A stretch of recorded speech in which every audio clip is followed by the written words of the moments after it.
113-pound semifinal match, Deegan Armagost against Menominee's Brayton Casey.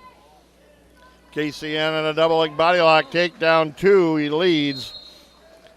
Matthew Searing is going to be in a match to put him in a bracket for 5th or 7th. If he wins, he'll go to 5th. If he loses, he'll go to 7th. He'll take on Fisher Smith of Chippewa Falls as soon as they start that, and that's coming out now. Brayton Casey of Menominee controls the takedown of Deegan Armagost. Leads 2-0.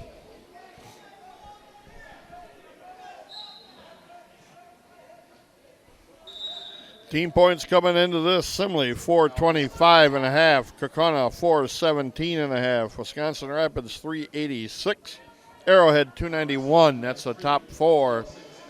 As I had mentioned before, Simley and Kaukauna taking out some Rapids kids on the way through, so they increase the lead.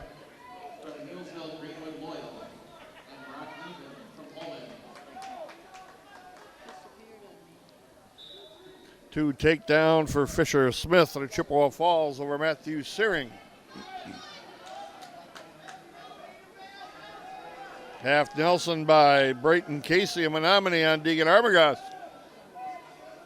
Stuffs it in there deep.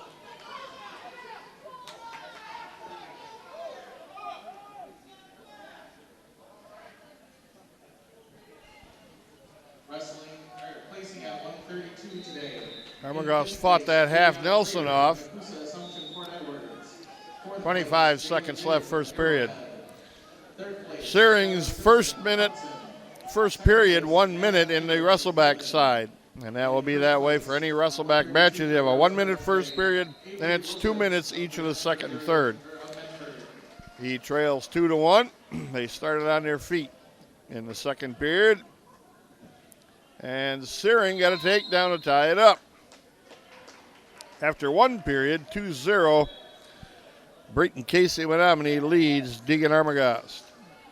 Armagost's choice, he deferred. Casey's choice, he goes down. Searing now trails 3-2. Now it's 5-2 as Fisher got an escape and a takedown.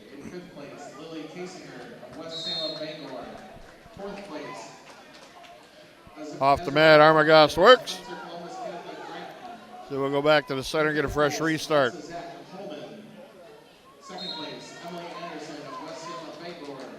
Lift by Armagost. Hard switch attempt by Casey. He gets the 2 reversal. It's now 4-0, Casey.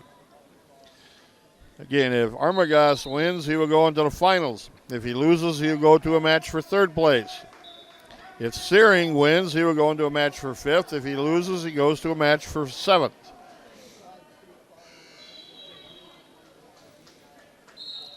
All the Red Raiders in the lineup, all 12 out of the 14 weight classes, are going to place in this tournament.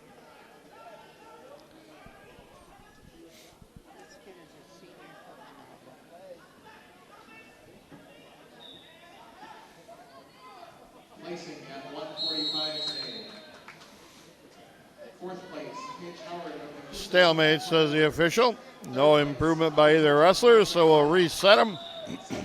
57 seconds left.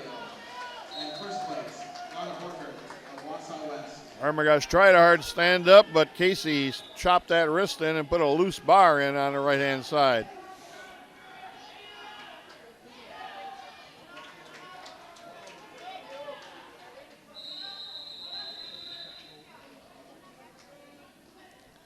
Searing got 1 point escape at the buzzer in the second period. He trails 5-3. Starting the 3rd period. Armagost getting stacked up on his shoulder and got pinned.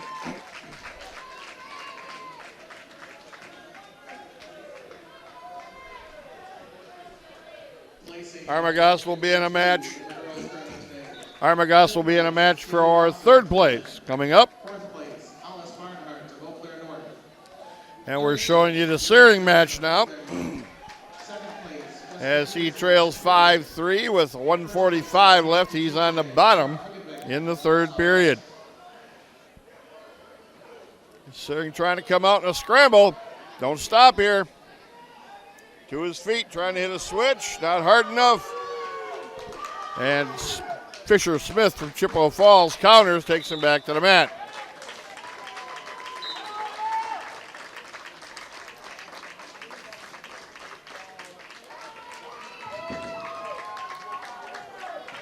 Searing got to get his arm free on this left side, which he just did. Now he's got to build a base. Come up from there.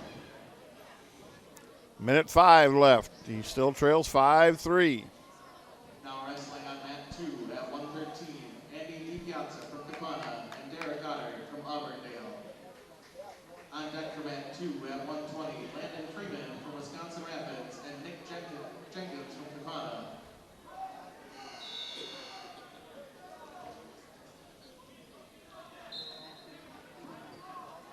.40 seconds left. Again, Searing very small at 106 pounds, doesn't even crack 100. Mat 1 at 126, Jake Cox from Sibley and Ronan Garcia from Bruce. Warning, stalling on Fisher Smith. Good fresh restart. Searing's got a chance here. 28 seconds left. Third place, Anya Sanchez of Sibley. Second place, Anya Mueller of Wausau West. Oh, and he got chin drop back, caught to his back. Near fall coming. If he doesn't get pinned, that will be way enough to salt away the match.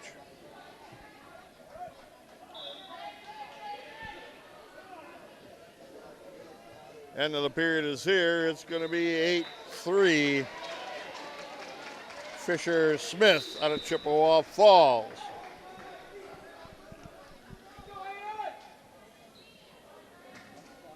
And again, Deegan Arbogast got pinned. He will be in a third place match at 113 pounds. And I do not see another Red Raider out on the mat right now. We'll take a quick break. We'll be back with more of the Eau Claire North Husky Invitational. 120-pound matchup, Landon Freeman against Kaukauna Nick Jenkins. This is a semifinal round. The winner goes to the championship. The loser goes into a match for third. Again, the Red Raiders really ran into the buzzsaw the last round, and they're getting the second half of it now. A lot of Kaukauna, a lot of Simley wrestlers.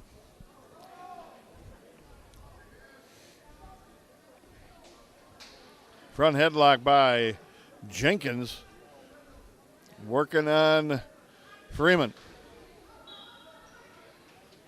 Off the mat they work. 1:26 left first period.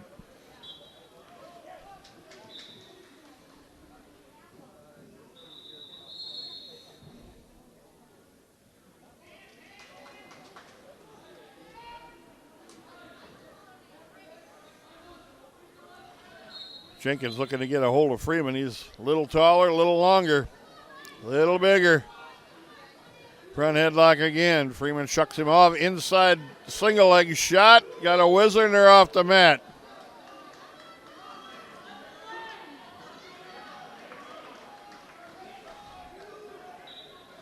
Back to the center we go. 55 seconds left. 0-0.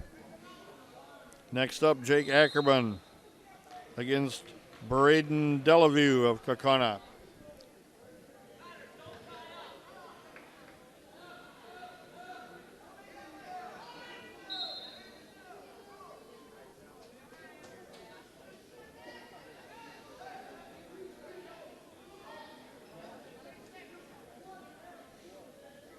Underhook snaps him into a front headlock and waits for Ackerman to pop his head out, and he drops in underneath on a single.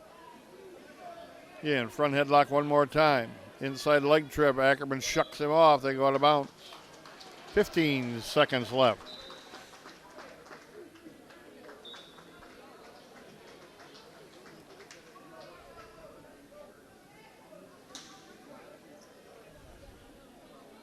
Counting down from 5.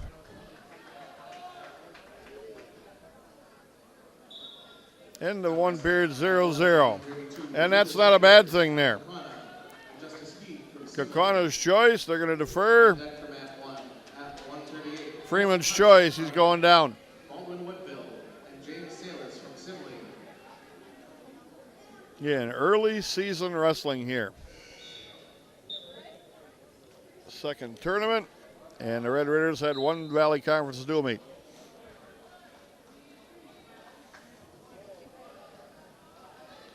Legs ride by Jenkins on the left side. He's working crossbody trying to get that arm ripped out.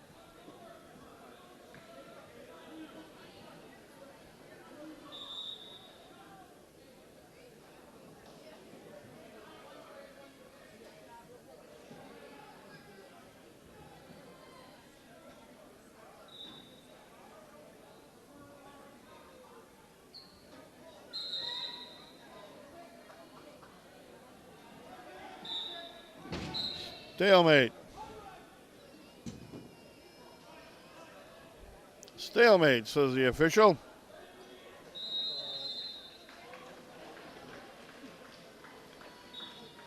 Freeman reset back to a high stand up now. See if he can get free. Front trip, no good. Turns and faces with hand control. 1 point escape, Landon Freeman.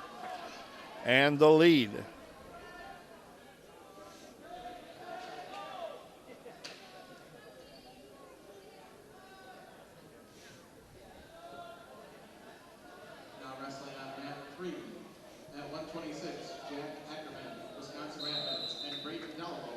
Jack Ackerman at 126 against Braden Delavue Kakana on the opposite corner.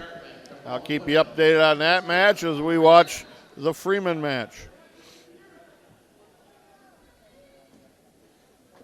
Again, you can see Jenkins wades right in with the underhooks. He wants to toss throw.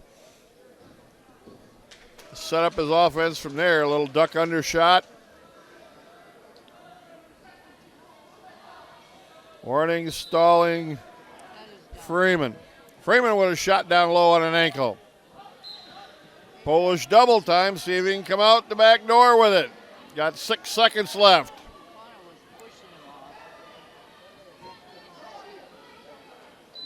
End of the period, Kakana able to hang on to an ankle. Ackerman with a 1 point lead, 1-0. It's now Jenkins' choice. He's going down. Freeman.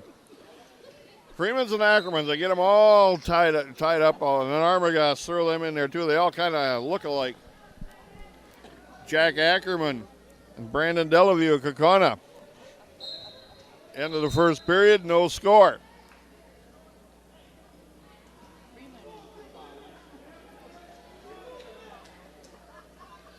Freeman's got his leg caught up underneath him.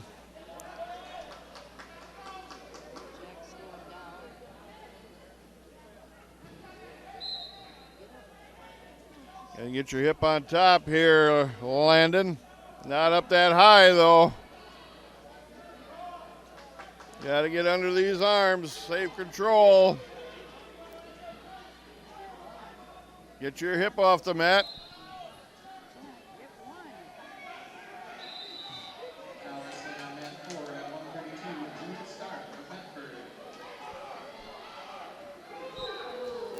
Jake Ackerman got 1 point in the escape.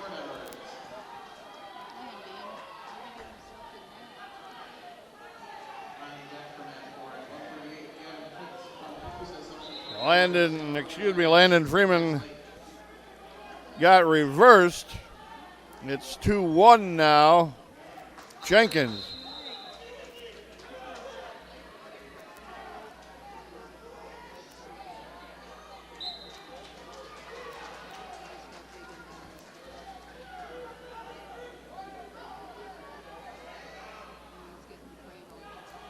Cradle put on Jack Ackerman now by Braden Delavue of Kakana.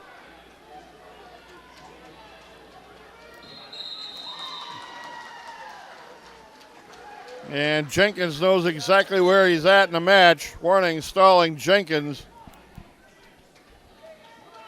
11 seconds left. Freeman's got to fly from here.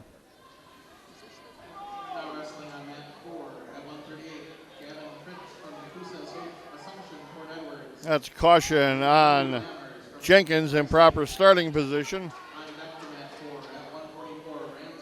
Right now it's 5-1 in favor of Braden Delavue of Kaukauna over Jake Ackerman.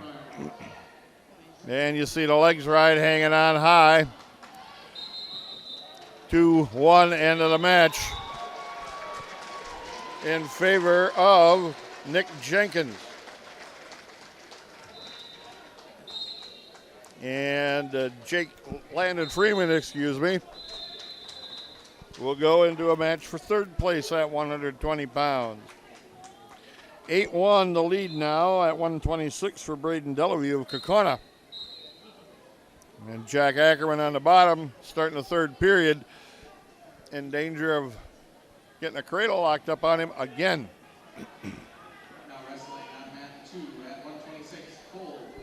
As Delavue's got that arm across, tied up at the elbow underneath the chest.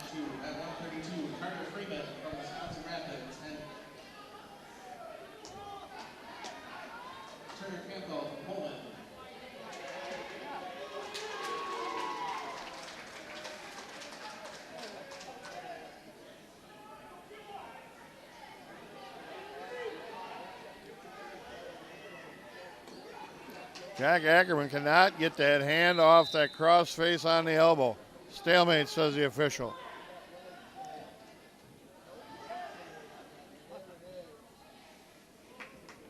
He cannot break that grip.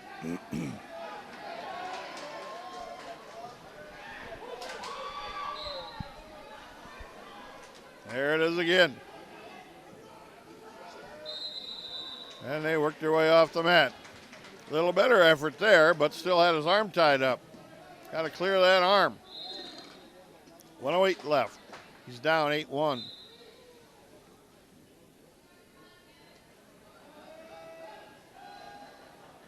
And they go off the mat one more time. Delabrew content to drive him that way and take him off the mat when he gets to his feet.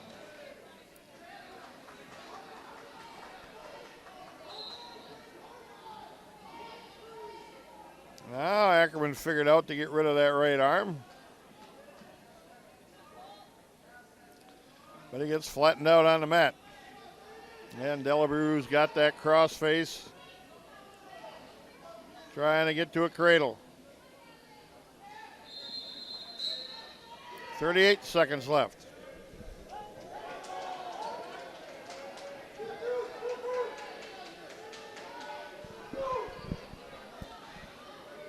Loser of this match goes for 7th. The winner of this match goes for 5th.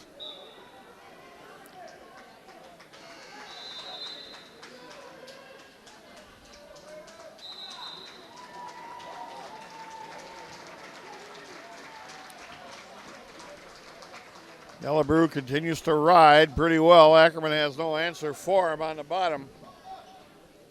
Delabrew fighting in a bar. And that is the match, 8-1. Jack Ackerman will go into a match for 7th place. And right now, there's no other Red Raider on the mat. Carter Freeman will be coming up next. We'll take a quick break. We'll be back. 138-pound matchup, Aiden Armagast against Jonah Berg out of Eau Claire North. Again, the winner goes into a match for 5th. Loser goes into a match for 7th. Aiden Armagast with a quick takedown leads 2-0. Red Raiders need a spark here. They've had a long dry spell of no wins. Carter Freeman set to go as well against Tanner Campbell out of Holman. He'll be up shortly.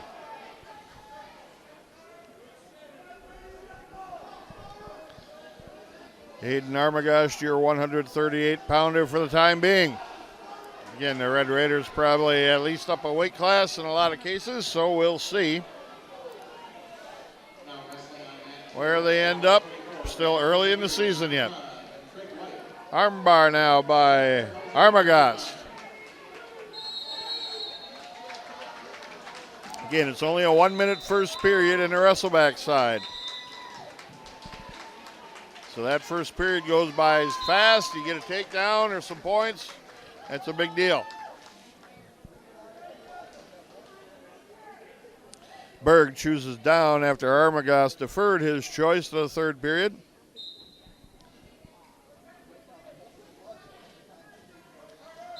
Armagas with a hard start stops the first move of Berg. Carter Freeman steps on the mat against Holman's Turner Campbell. That's a semifinal matchup. Winner goes to the finals. Loser goes to a match for third place. Fireman's carry takedown by Freeman.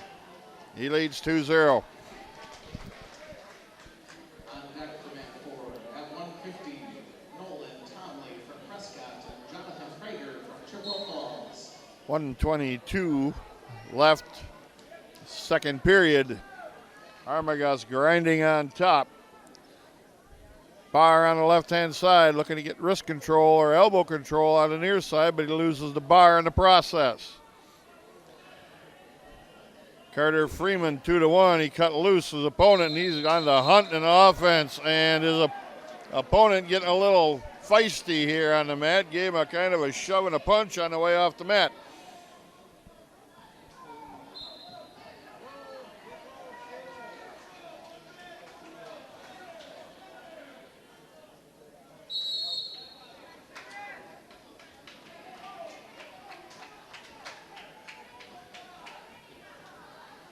Freeman down low on a shot right at the ankle. Turns the corner, trying to come out the back door with a takedown. Got 53 seconds left. Armagast is still riding. Got a bar now. And a half. Let's see what happens here. Oh. Berg picked the half off again.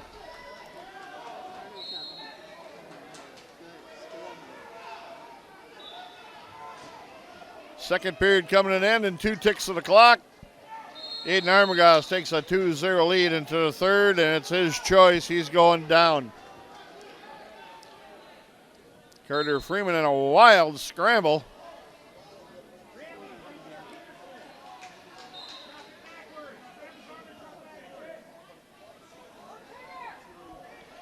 Aiden Armagas building a high base. To his feet, and he gets run out of bounds by Berg. Freeman leads 4-1 now at the end of the period. Flipping a disc comes up. Reds, Freeman's, he defers. Turner Campbell of Holman takes down. Aiden Armagas gets reversed. Not yet, though, says the official. Armagas still has a leg.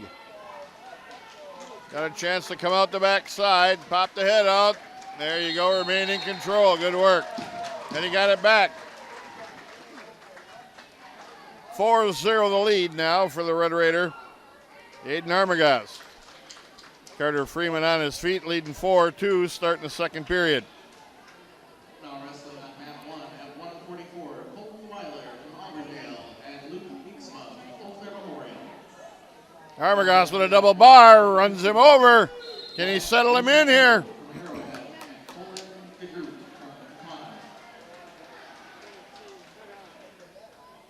Trying to settle him in, get some more chest pressure, pressure across the shoulders. 40 seconds left, sitting out on a double arm bar. That really tightens it up. Pin for Aiden Armagas. He will be in a match for 5th place at 138 pounds. And we slide over to the Carter Freeman, Turner Campbell of Holman match. And they got all kinds of stuff flying around on the table there. They lost water bottles and camera stands and everything else. 5-2 the lead, 1:15 left, second period on their feet.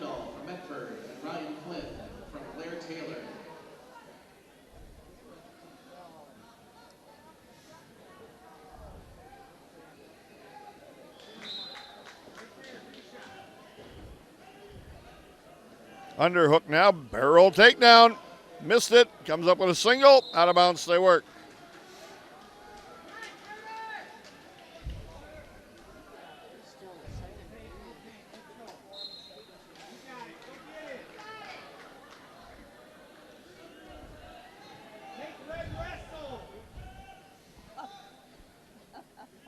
Freeman with a shot in.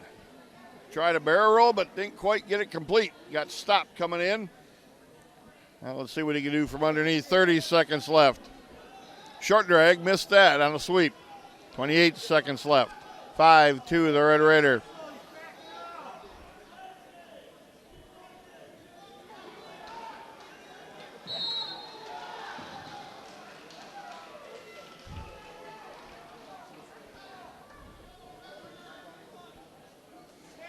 Eight seconds left. Both wrestlers tied up tight here. Collar ties, toss attempt, no good. And a shot is Campbell, no good either.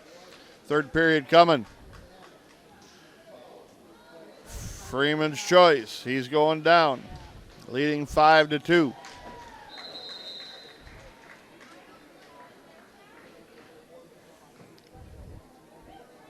Again, semifinal matchup here at 132 pounds. Freeman to his feet, turns the hips, drops into a double leg lift, takes him down. And they stopped that for an illegal, for a slam, I think they call that. So it's 5-3. Freeman resumes the bottom position.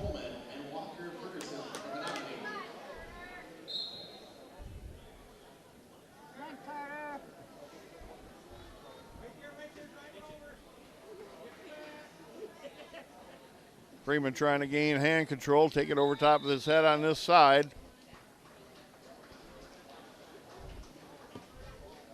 Looking for a power half is is Campbell, and he can't control Freeman. Freeman with a lead, 6-3 on the 1-point escape. Now wrestling on mat 1 at 150.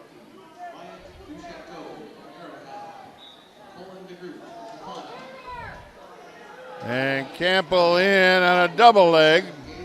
No points awarded yet. Now Freeman gives up the takedown. Smart move, 6-5 with 1:05 left. And Campbell's going to cut him loose. Tried to let him loose, but no points. Now he's got the 7-5. Match tightens up. And Campbell's got into his face a couple times with a hand slap. As this match is getting pretty physical here.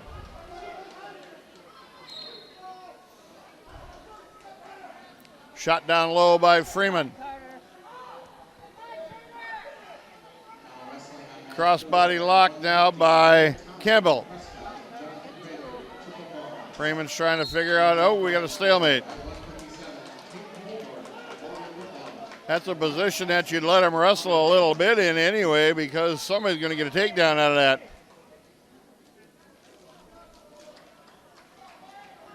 Both shot in at the same time and stopped each other. Warning, stalling green, which was Campbell. Shot down low by Carter Freeman again, up with a double leg. Got it elevated. Come on, Carter. Steps across, traps the leg, got a little ankle bite in on it. Now can he work up the body? 2 seconds, 7-5, Carter Freeman.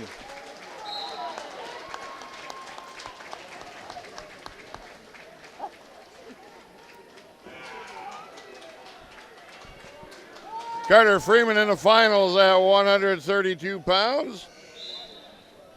Aiden Armagost in a match for 5th place.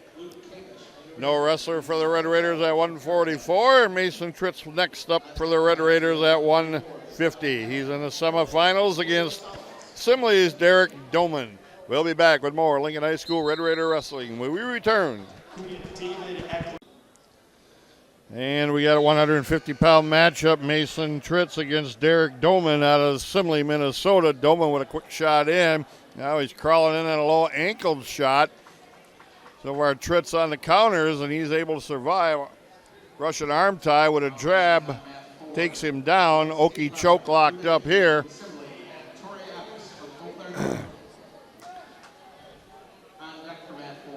Again, here's a tough matchup for the Red Raiders against the Simley wrestler, and the Simleys got the lead in this tournament 479.5 to Kaukauna 454.5. The Red Raiders sit at 406, and that's probably going to be the top three teams right there in probably that order. Fourth place is too far behind the Red Raiders to make any kind of a run. And this is a match, who goes to the finals, who goes for a match for third. One thing I can say, Mason Tritz is dangerous if he can get a cradle on you. He may not win on the feet because he gets snapped sometimes. He's not quite as quick on his feet, but if, and here Doman has got Tritz on his back.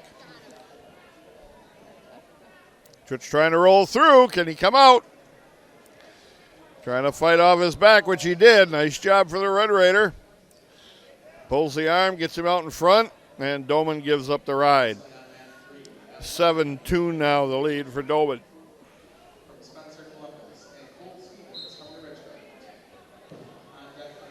Doman forcing down on the head.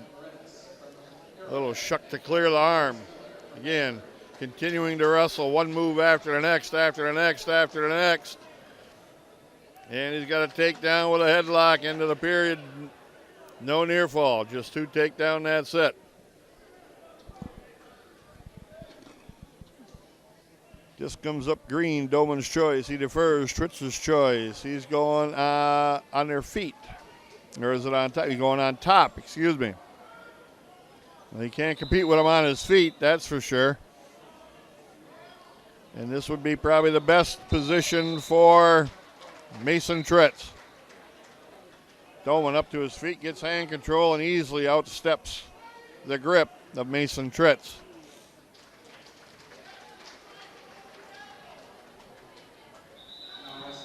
Bennett Weidman getting ready to go at 165 pounds. Semifinal match against Abbotsford Colby's Tenor Halapka. On deck for mat 1 at 175, Brady Springers from Kaukauna and Logan Kawa from Bedford. Again, Tritz gets released from Doman of Simley. It's 12-3.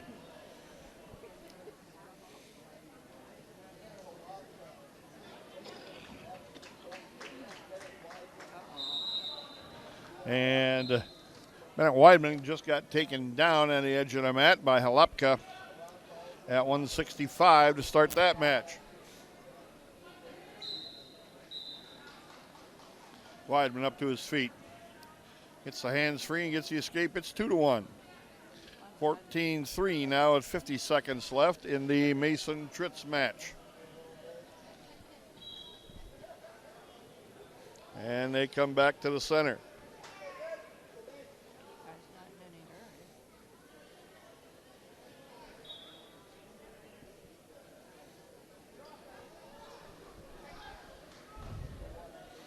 .38 seconds left. First period. Doman with a jab off a Russian arm tie to a Okeechobee, lock that up. That gives him the takedown.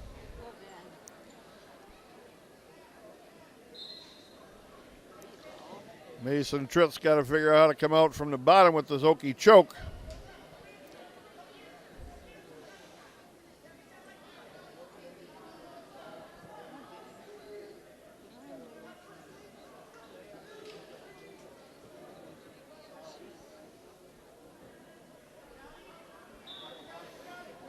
End of a period, 16-4, Doman.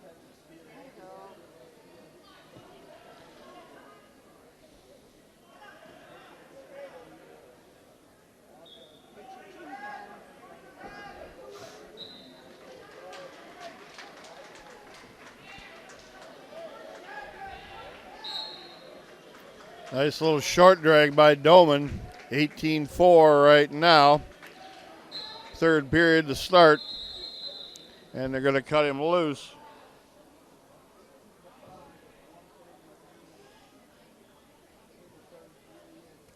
And they're on their feet. One more takedown by Doman and the match is done. He shoots in on an ankle pick now to a double. And he's got the takedown. That's a technical fall.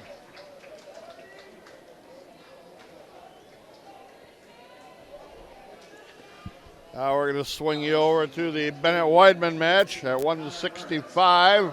He trails 2-1 after one period. Wrestling Tanner Halapka of Abbotsford, Colby. This is a semifinal match as well. The winner goes for a championship match. The loser goes for third. And Halapka takes him out of bounds. Warning, stalling, Halapka running him out of bounds. 1:40 left. Second period. Hard start by Weidman, but gets a foot down, forward roll. Halapka in the saddle, rides along. Halapka hanging hard on that tight waist with a little bit of wrist control. Weidman to his feet again. And he's got to cut Weidman loose. It's tied at 2 with 1:22 left.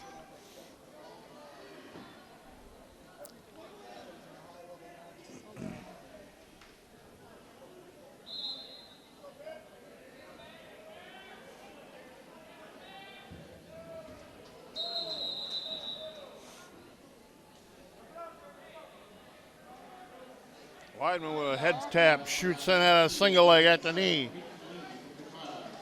Now can he figure out the position here? Halapka's hanging on to a toe underneath. Weidman's trying to turn. Halapka hips him over. Weidman catches the leg, lifts it. Halapka's going to be in some trouble here. Weidman trying to step over the leg, get it locked.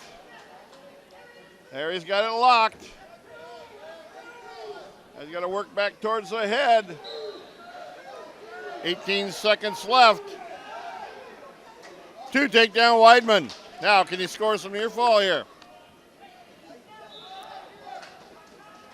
4-2, 8 seconds left. 6 seconds left. Chin drop. Referee out of position to see that one. No near fall. 4-2, Weidman with a lead after 2 periods. Halapka's choice. He's got to go down.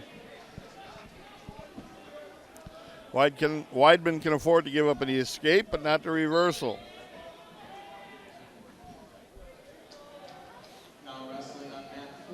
Weidman with wrist control underneath right now. And chest pressure across the back. Contact from mat 4 at 2:15. Tyler Manassi from Spring Valley, Elmwood, and Wyatt Carl from. Halapka got his wrist free, now gets to a base. Weidman's got to take him back off again.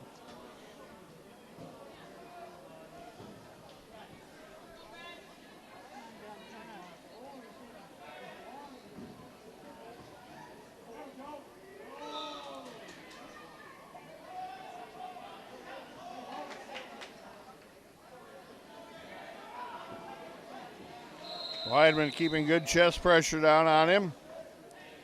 1:05 left yet. Halapka to his feet. Weidman got to lift him. Takes him back to the mat. Nice work. Wrist control by Weidman again. 50 seconds left. Half by Weidman now. And wrist control. And they go out of bounds.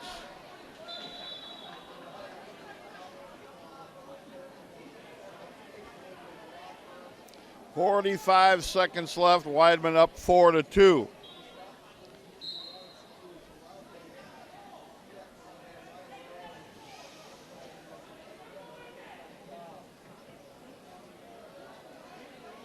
Halapka's gas tank's running a little bit lower now. Weidman able to control him a little easier. Deep tight waist by Weidman, driving him ahead, chopping that wrist in. 22 seconds left.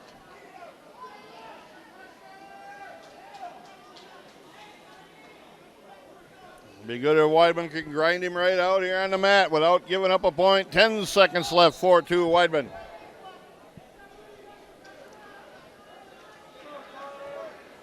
Forward roll, and Weidman just leaves him go, which is a smart move. 4-3, 2 seconds left. Weidman just got to stay away for 2 seconds. There it is, 4-3, Weidman in the finals.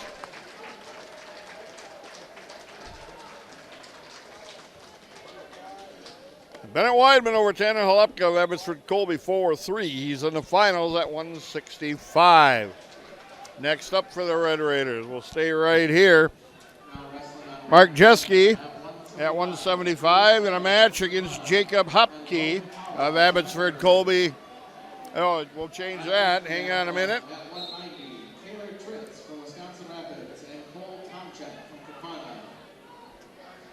What match is this one? Oh, this is not a Red Raider here. I'm sorry, my mistake. You got three different teams that have the same type of uniform on. So we'll take a break and we'll be back. Back now in the semifinals at 190-pound. Cole Tomczyk of Kate Kokona against Kyler Tritz. Your Red Raider. Tritz with a 2-1 lead right now on a takedown and a cut loose. Tomczyk Endo on a double leg. Tritz gives up the takedown. It's now 3-2 Tomczyk of Kokona. Tritz forces it away, gets the escape. We're tied at 3. 1:20 left. Tritz with a blast double shot coming in. Couldn't get there.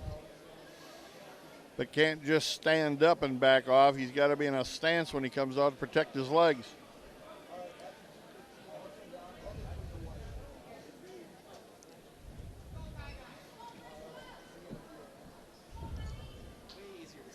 Tied at 3. 48 seconds left.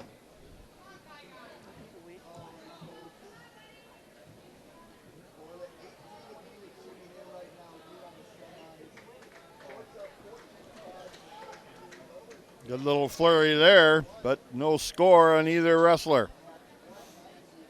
Tritzen now on a single leg shot. Can he complete it?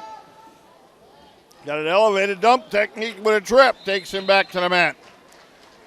5-3 now. The Red Raider leads. Ride him out here. Don't leave him up now. 15 seconds.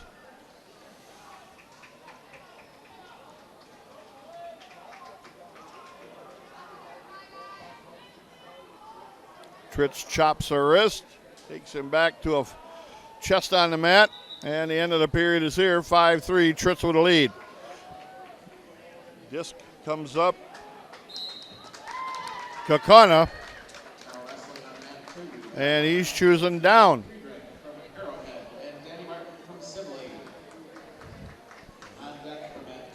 Got an update on Mark Jeske at 175. He won his match over Jacob Hopke of Abbotsford Colby on a medical forfeit. We didn't see him come out, so we had to do some checking, and that's what we found out.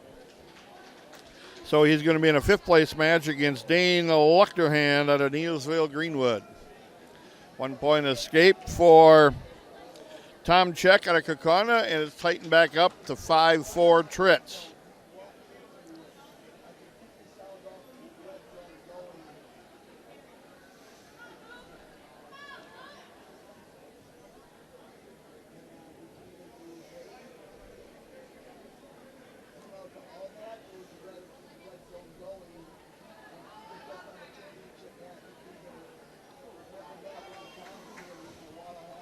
Both wrestlers kind of slowing down the pace here a little bit, feeling each other out, trying to set up a good shot for a takedown.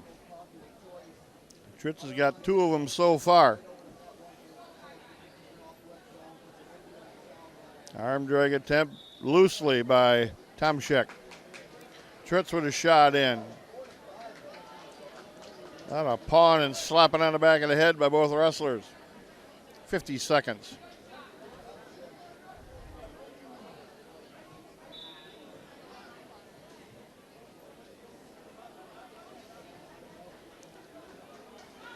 Tomczyk really hasn't committed to anything offensively either except a loose arm drag. Trying to counter when Tritz shoots. So Tritz has got to have a good setup and make it count when he takes his shot. 20 seconds.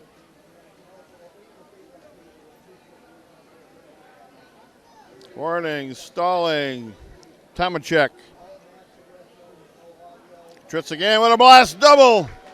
Takes him down and catches him. Near fall coming.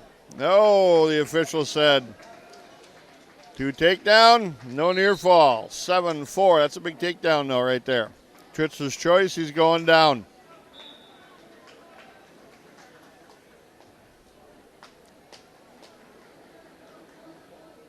Yeah, we got a bloody nose on Tritz.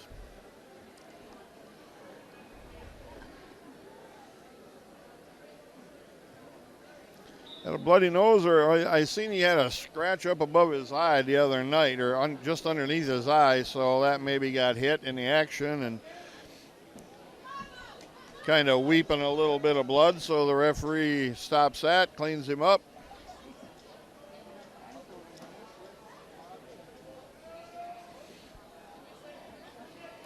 And they're going to put probably a little Vaseline on it. A little mat cleanup coming.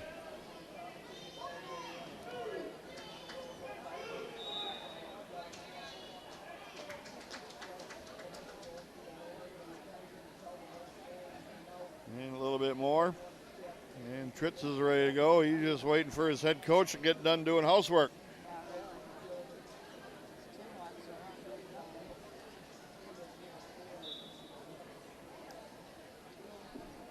Tritz set. Tomczyk covers. Tritz, high base to his feet, works on hands. Caught the hand trying to lock up around the body, gets it separated, and the escape. 8-4, the Red Raider at 150 left.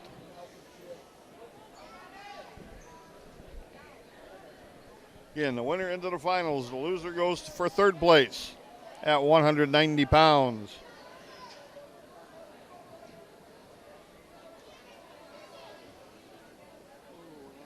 Hard slap collar tie by Tritz. And he snatches one in there again.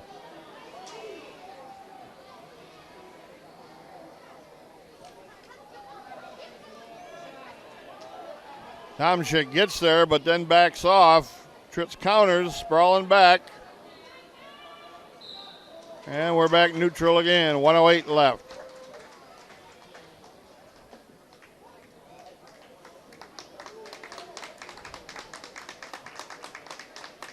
One more takedown would be really nice to seal that win away. Sweep shot to a single, missed it. 45 seconds left. Tritz controlling the center of the mat.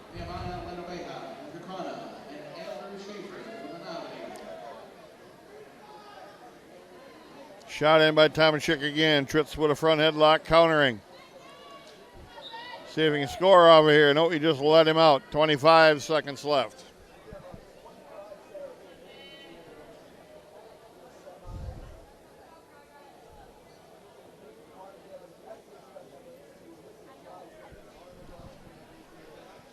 Tritz with a double. Too far out to start with. Missed it. 5 seconds left on the clock. Tomczyk is done. Tritz into the finals at 190 pounds. 8-4, the win for the Red Raiders. Couple Red Raiders left yet to go.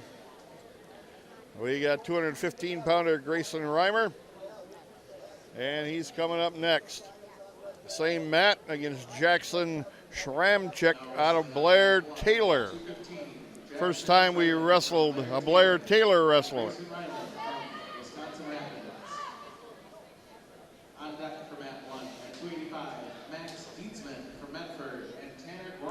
Gormanson will follow him right after the Reimer match on the same mat. And he'll take on Max Dietzman out of Medford area.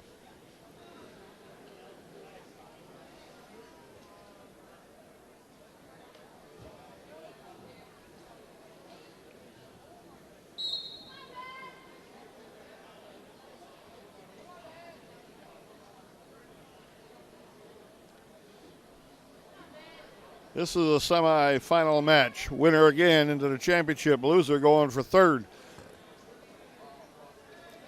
Slide by. Missed. Again, Reimer looks to be pretty Pretty quick and a pretty darn good athlete here.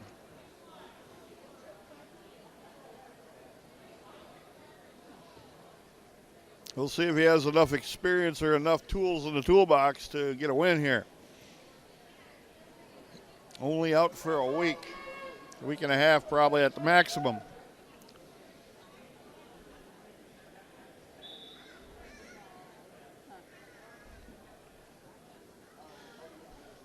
.105 left first period.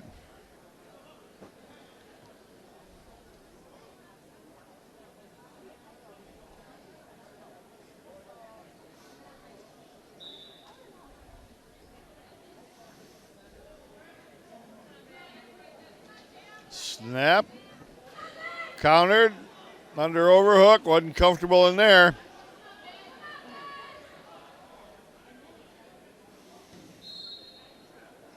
Off the mat. 37 seconds left first period.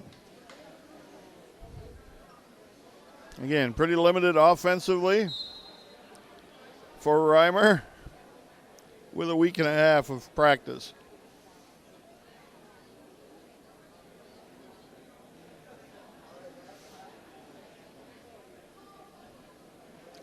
Too bad we couldn't have had him out for all 4 years of high school. There was some great balance there. He fought that off. He was on his heels. 18 seconds left.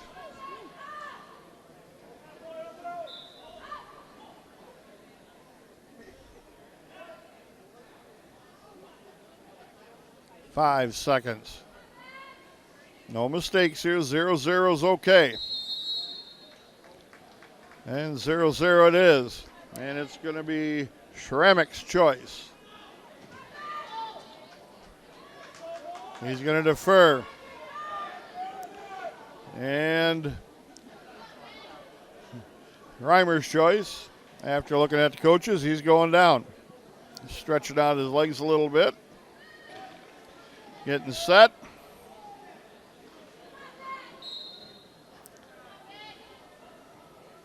Ups down to his elbows, protect himself a little bit, I think, and now Schrammick's got a wrist tied up underneath. That's the problem with just no start to clear. Your arms are coming up. You let the other guy get the edge.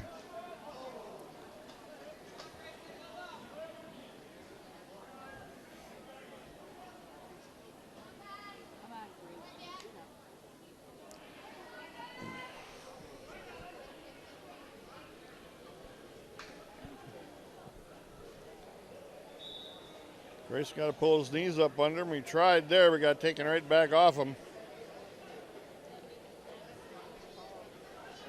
There he's got his knees up under him, but they go off the mat.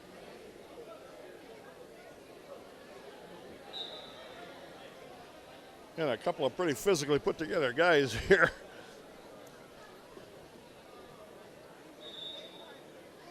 Grayson Reimer set.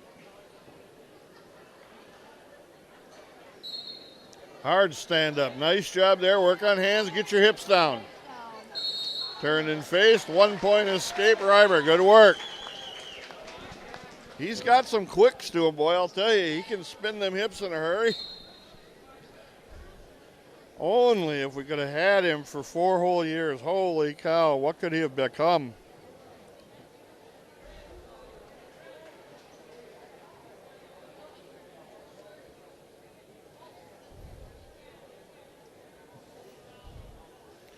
Nice little shuck on by. He just got his foot caught in the mat a little bit. Ended up going over backwards. 2 takedown. And it's 2-1 now in favor of Schrammick. Now, in Reimer's mind, he should have already proved I can get out already. So I'm going to do it again. 44 seconds. Referee repositions, which was nice.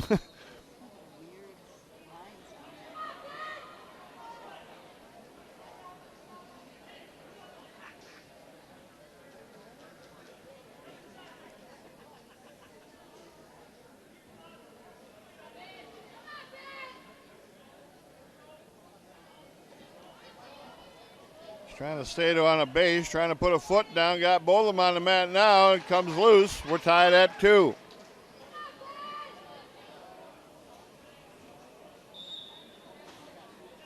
Ten seconds left, second period.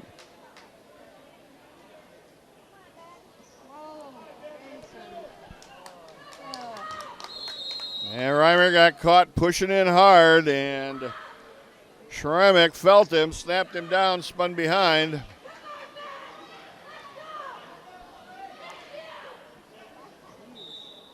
And now it's 4-2 with 2 minutes left, third period, to start on their feet.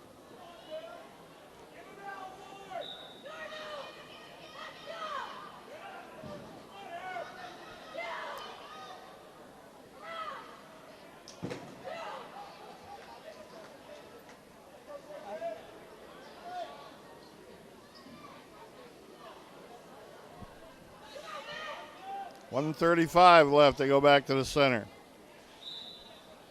Reimer wades in, and Schremek changed levels, shot a double on him, takes him down, got him tight on his back here, and there's the pin.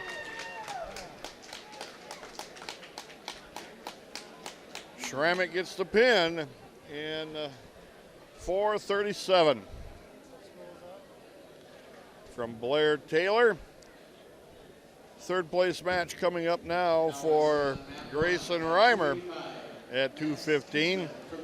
Final match of this round, 285-pounder Tanner Gormanson against Max Dietzen of Medford area. So the Rapids, Gormanson has got the red headgear and Rapids across the back of the shoulders. The Medford wrestler's got the red singlet with the black headgear and the dark hair. After this match, we got one more round of wrestling to go. Gormanson, Dietzman, semifinals, winner to first place matchup, loser to a third place matchup.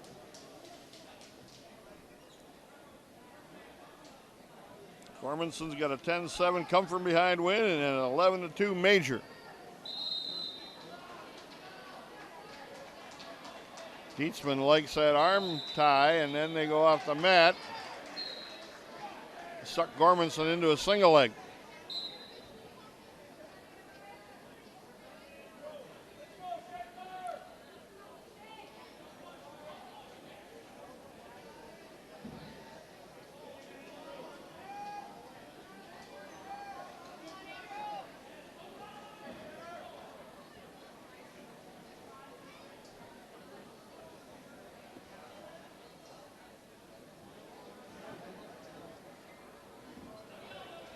.105 left, still no score. Both wrestlers in the feel-out process here.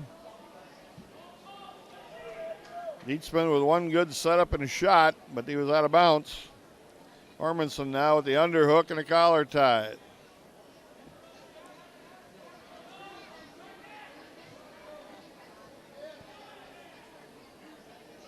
Pretty quick is Dietzman.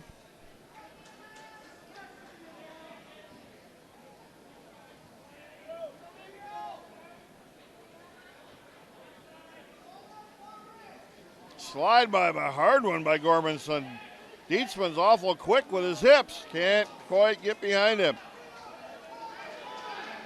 20 seconds left.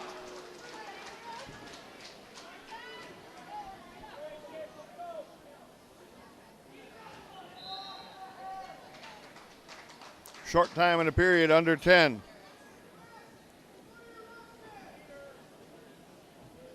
Dietzman reached in underneath the reach of Gormanson, and nothing happens there at the end of the period. 0-0, we're tied. Gormanson's choice, he's going down this time. The reason he chose down this time in the second period is because you want to try to score first. If it gets all the way down into the multiple overtime periods, you will have choice at the very last period. So you want to score first in this one.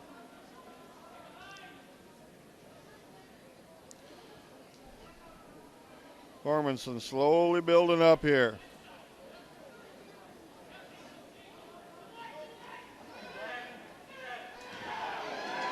Dietzen lifts him, takes him back to the mat.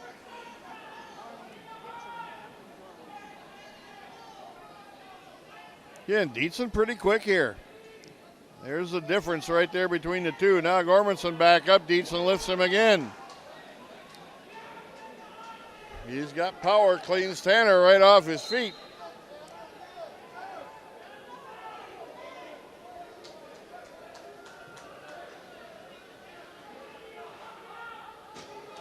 Gormanson trying to get to his feet. May have a cradle locked. Don't know. Nope, broke that off. Gormanson had hand control.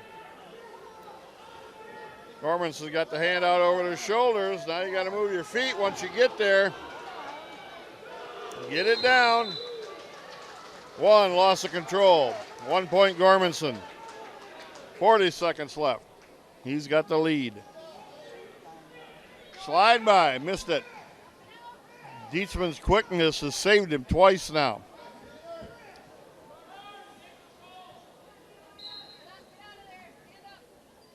A takedown late here in this period under 20 seconds would be great for Gormanson.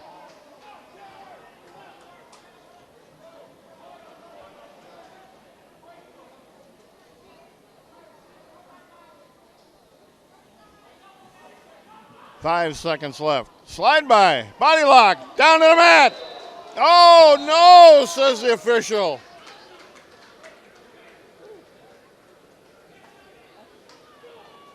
Dietzman's going down, trailing 1-0. Gormanson did not get the takedown call there. Best slide by he hit. Now Gormanson's got to ride him.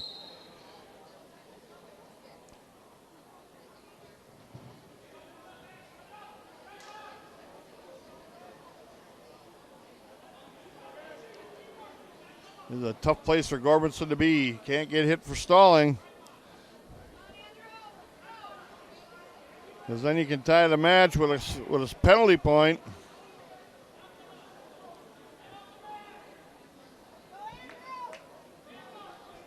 If Gorman can take a little fight out of Dietzman here.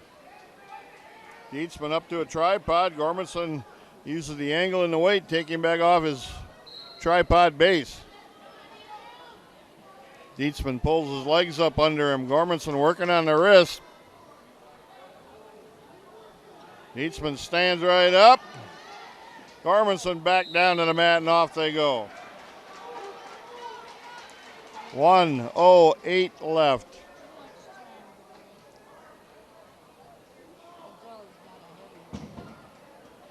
Yeah, and Dietzman a little bit bigger.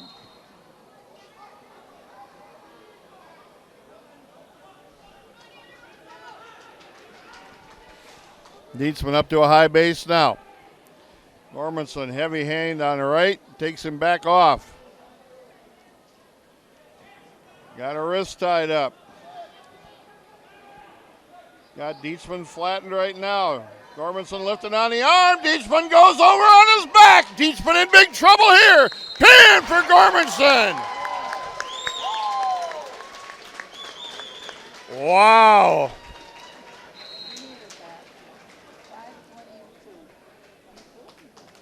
What an effort there by Tanner Gormanson in the finals at 285 pounds. Huge match there for the Red Raider against a bigger, quicker heavyweight. Stayed with it long enough, rode hard, took him to his back and pinned him. That's what Gormanson does, though. He is a pinner. So now we got one round of wrestling left. Matches for 5th, 7th, 3rd, and championship matches. We'll be back with those placement matches when we return. All right, here we are in the placement matches now. This is a 7th place match at 106 pounds. The Red Raiders' Matthew Searing is going to take on Neillsville Granton Loyals' Chase Lindner.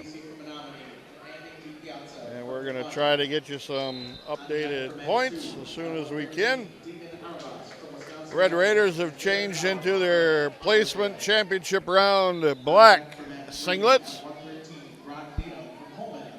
They are all black with the Rapids across the back. Neillsville Greenwood Loyal is in the black and red stripes down the side, are red and black.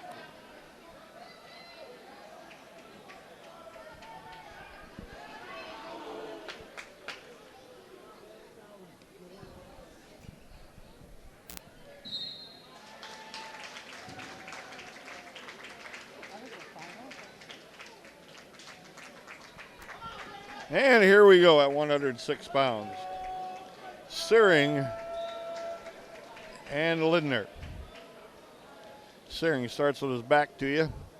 Lindner tried to slide by. Searing drops in on a single. Got stopped doing that. We're back to our feet. Searing again drives into a double. Lindner tries to roll him off the top. Keeps scrambling. Got back to the double. Lift. Takes him back to the mat. Now he's got to get his head popped out. There he does. Nice work there. Stayed with that very well. 522.5 for Simley. 1 Corona.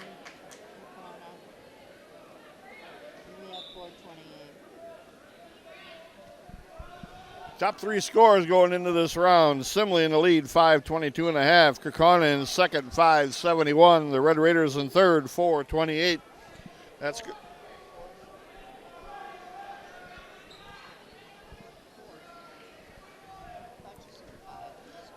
The scores are probably going to remain in the same order.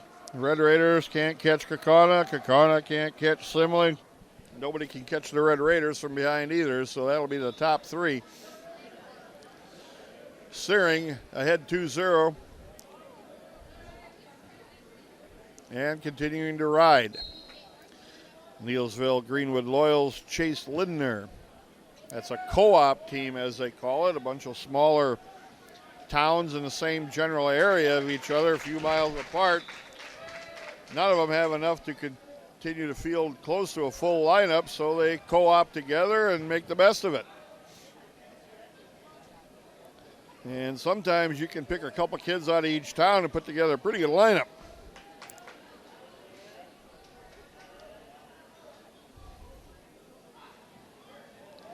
Half Nelson in the wrist by Searing, straightened him out one time, runs him over the top here. Searing's got Lindner on his back.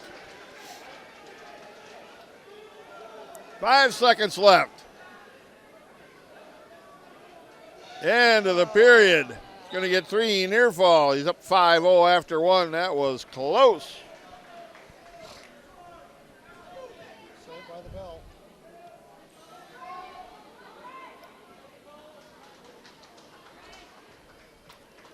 Lindner's choice now. He's going to go on top. Well, he got taken down, but only once, and it was a pretty good scramble. He got rode and turned, so probably not the bottom. So he figures he's going on top to try to ride, turn, and pin. And he obviously will be the bigger wrestler, as we have made that point quite a bit on Searing and how small he really is. Searing now battling his way to a high base and gets taken right back to his chest. Searing again, battling up.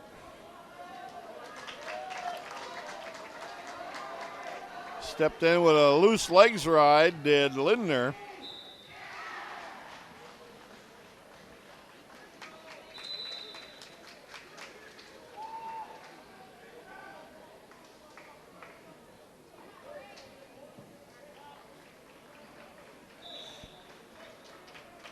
Now wrestling on mat 3 at 113. Rob Lita from Coleman and Adrian Vinci from Simley. Searing now trying to come up. On deck for mat 3. Gets turned back, stomach back down. 1 minute left, second period. Olson from Chautauqua Warehouser Prairie Farm. Searing going to drive across the knee, picked cross body style. See if he can pop his head out the side. He's got the other leg trapped as well.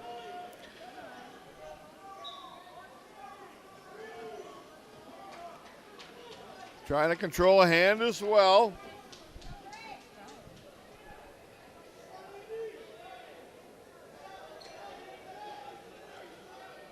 Slowly trying to pop his head out the backside here. Oki choke locked up by Lindner.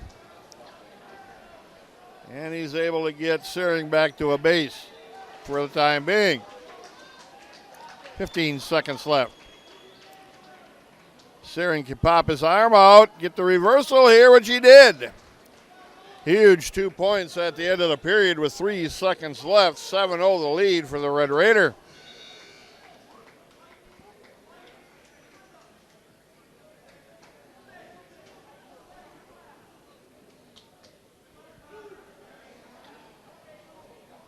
Now wrestling on mat 3 at 120, Connor Broom from Chippewa Falls and Jack Olson from Shattuck Warehouser Prairie Farm.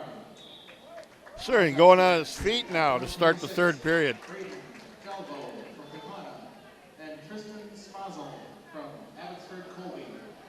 Probably don't want him underneath, the bigger, a little more powerful. Nice shot in by Searing. Holy cow, that was textbook right there. Takes him to his back, but can't hold him there.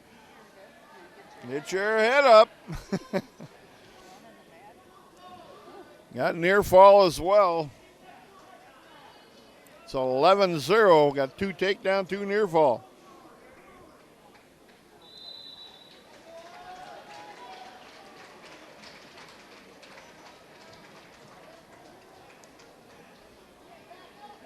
Searing fighting to get his arm out if he can. Now wrestling on Back mat to a 2, common ride right now. Deegan Armagos from Wisconsin Rapids and Derek Goddard from Auburndale. Deegan Armagos at 113 is going to be taking on Derek Goddard out of Auburndale in a match for third. From Wisconsin Rapids. 56 seconds to go in the Searing match, and we'll take you over to that Armagos match at 113.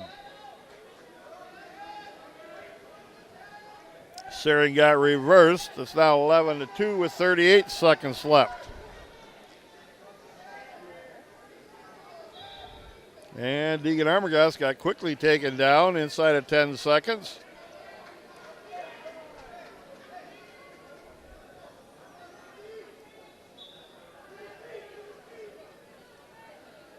$18 seconds left. Searing hanging on yet. He's still on the bottom, but still got the big lead, 11-2 in a scramble.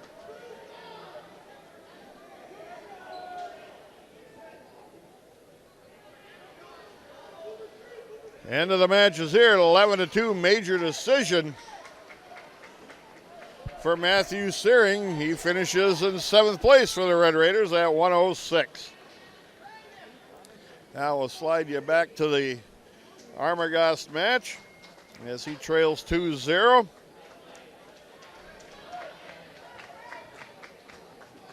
And Scott Roosh giving you the mat side seats. You can get in as close as you need to get in there.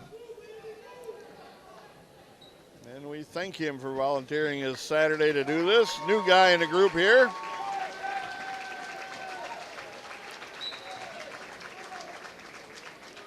Deegan Armagos up and got dropped on his back.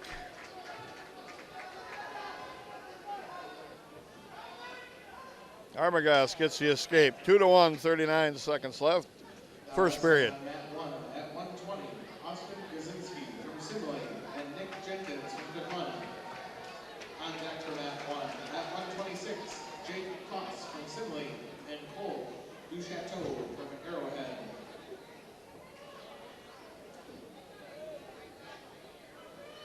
Armagos shoots in, got the head buried in the middle. Now got to come up with a Polish double. Trying to come out the back side. Got 8 seconds left. Turns the corner, but Goddard able to scramble away. On deck for mat 4 at 120, Hunter Jensen from Slide by Goddard into an Okie choke, which would have ended up in a takedown, but time ran out. Second time he's hit that takedown on Ackerman. I think we had an earthquake in here. The camera just took a dive, but we're back and ready to go.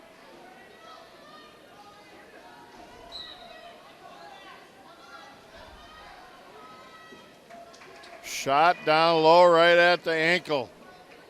Got the foot up high over the head. Snatches the head, takes Armagos down, 1 count for a near fall. Oh, the referee counted once but gave 2 points near fall.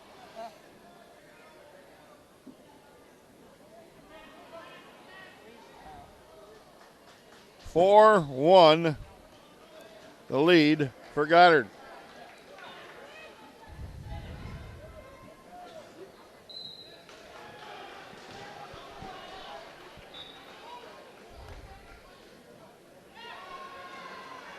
Spladle now, and they rolled through it. The referee's going to get 2 anyway, even though he wasn't on the near side to see it. 2 near fall, 8-1. Armagus cannot solve the legs right here. He struggles with that.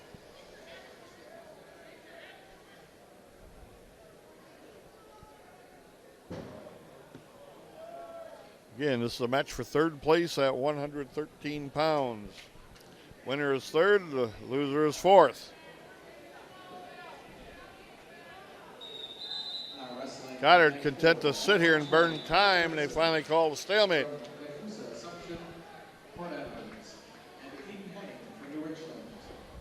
Armagus got to be flying on the start here. Can't let Goddard get a hold of him, slow him down.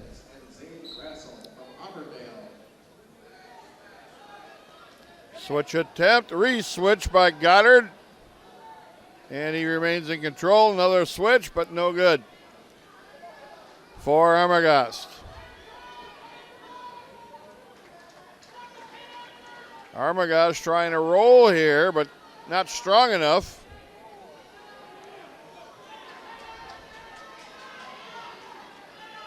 Armagus got a chance to pop his head out if he can. And the period runs out. Goddard hung on with that crossbody reverse half.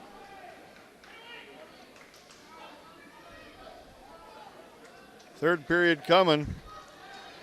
Armagus trails 8-1.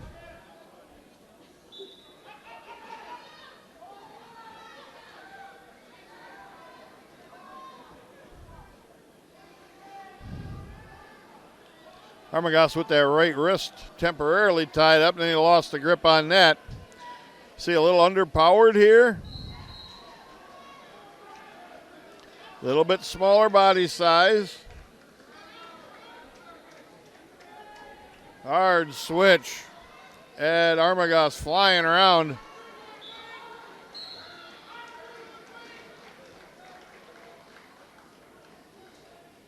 Armagus trying to fight his hips up on top.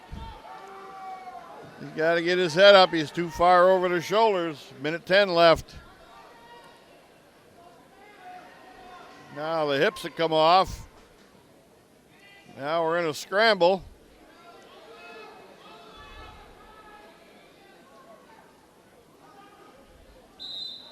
Wrestling on mat 3 at 126. Straightened elbow.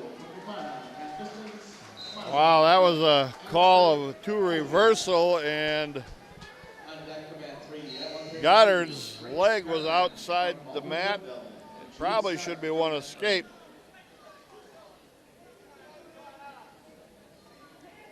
Not a good call there. Should have been 1 escape for Goddard for sure. Loss of control. Not 2 reversal.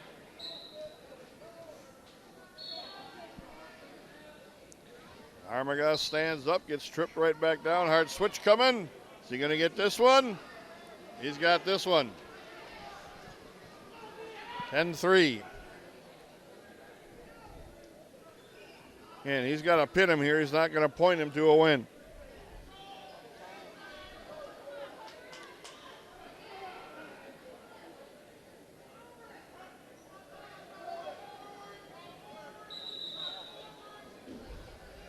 "15 seconds. Goddard knows exactly what he needs to do. Just don't get pinned. He's going to try to stay in a hard base here.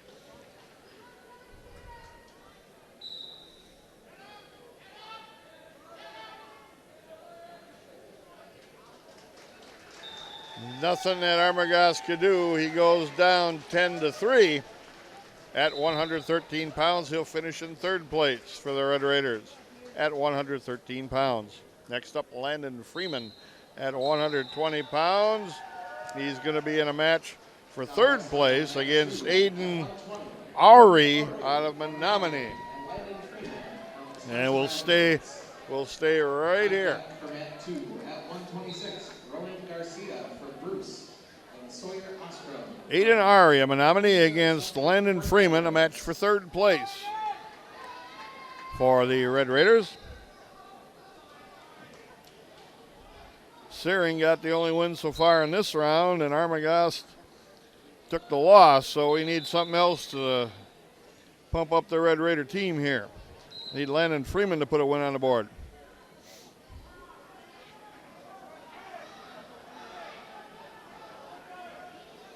Ari really quick, got an ankle pick.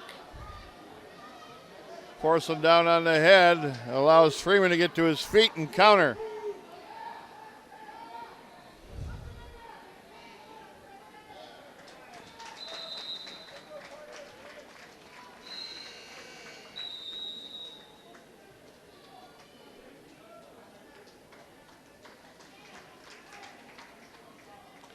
Ari would have shot in there way out of bounds.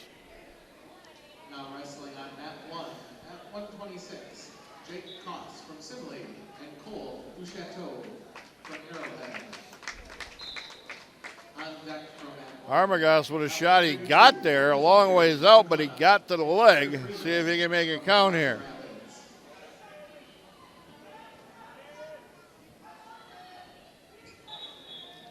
Stop for stalemate and potentially dangerous.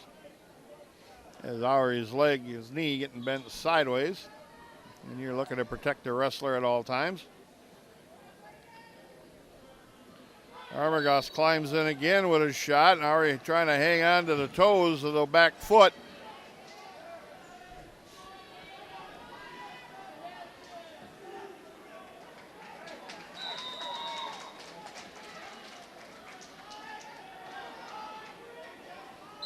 Armagast trying to climb up the body, but Ari's got that left leg, bat the foot, folded up and tied up.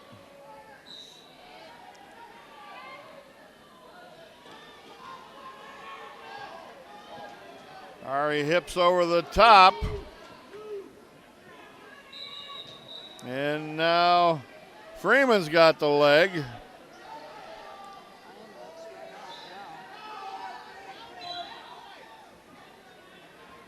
End of the period.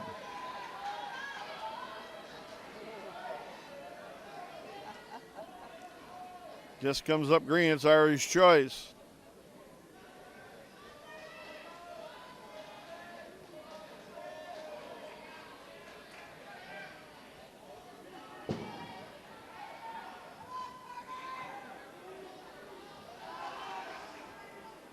Officials having a discussion with the Menominee head coach, which is a former Lincoln wrestler, and actually two of them there that coached together at Menominee. Rylan Lubeck and Colton Brame. Couldn't think of Colton's name all of a sudden. Ari's choice, he defers, and now Landon Freeman goes down. They're going to optional start him here.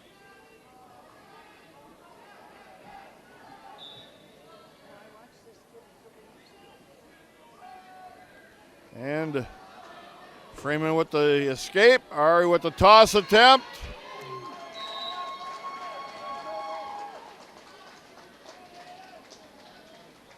One point escape, Freeman, and they're off the mat.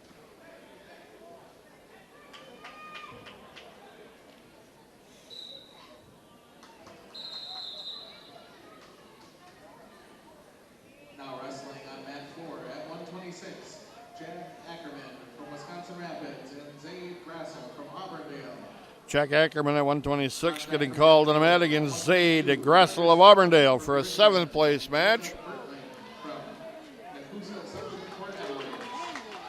Landon Freeman gets taken down.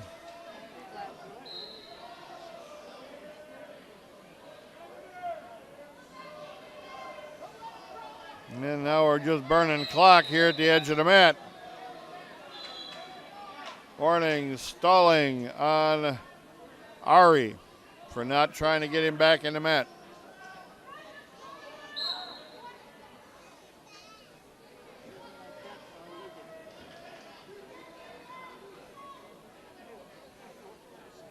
And now we're getting a question from both coaches as to, I'm not sure what, but we'll find out, I guess.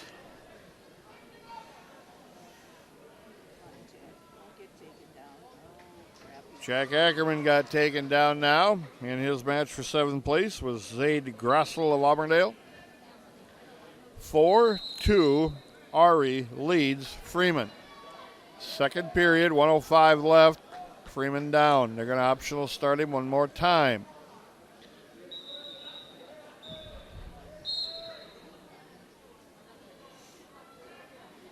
Give him a little harm on the way up. It's 4-3 now. Freeman trailed by 1. Scrambling, Ari's pretty quick. He got to the single leg of Ackerman and takes him down 6-3 now.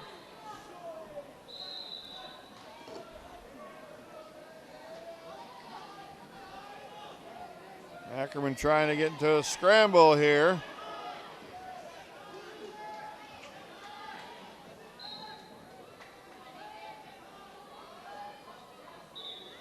Stalemate. Freeman starts down again. Long match here. 21 seconds left, second period. And they're back on their feet. They feel pretty comfortable with Ari's speed against Freeman.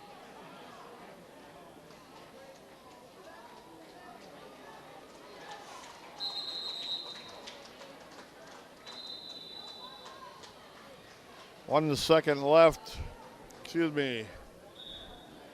End of the first period, and Jake Ackerman trails 2-0. Third period coming here with Freeman and Ari. And Freeman trails by 2 at 6-4. And Freeman can't even come close to holding him. 7-4. Again, underpowered again. Shot in again. Deep double, polar style, coming with the head in between the legs. But Ari able to pick the leg and stop the takedown attempt. Well, Freeman comes up with a high crotch.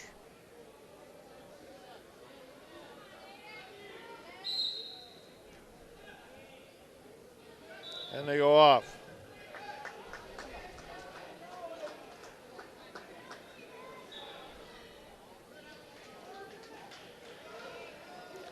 Still 2-0 with a minute left in the second period in the Ackerman-Grossel match. Grossel leads. Now he leads 4-0. Landon just getting out quick there. Gets taken down 9-4.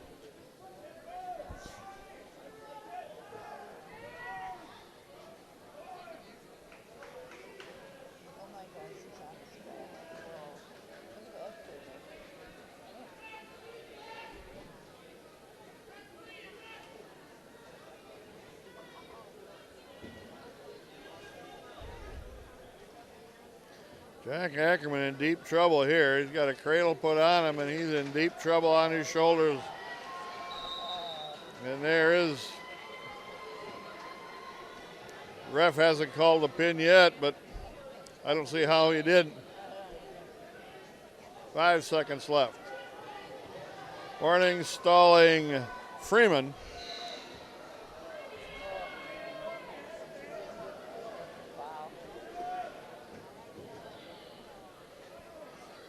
Freeman's going to go down 9-4 to finish in 4th place for the Red Raiders at 120. Jack Ackerman will pick up the tail end of this match. 2 minutes left. He's down 7-0. Just about got pinned, but now it's 8-4 on the escape by Zaid Grossel of Auburndale. This is a match for 7th place. Loser is 8th, winner is 7th. Next weight class, Carter Freeman in the finals against Lucas Peters of Kaukauna at 132.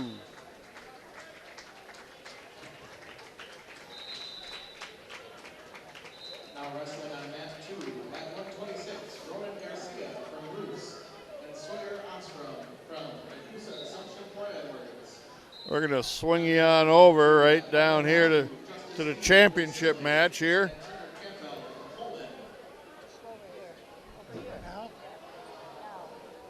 Swing you over to the championship match with Carter Freeman at 132 and Lucas Peters of Kaukauna. Keep you updated on the Ackerman match. He's down 8-2. He got a takedown.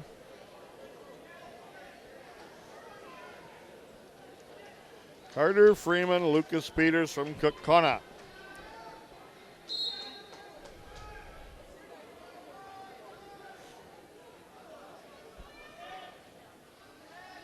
Freeman in on a shot to a double.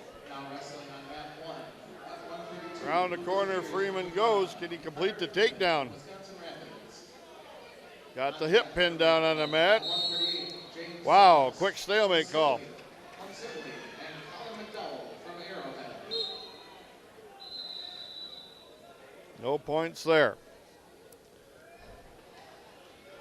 30 seconds left in the Ackerman match. It's 8-2 yet in favor of Grossel.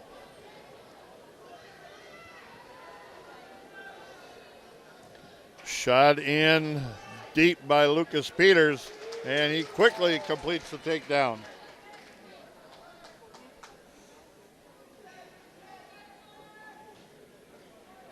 As we said early from the get-go, Kaukauna, Simley, two of the powerhouses here in this tournament.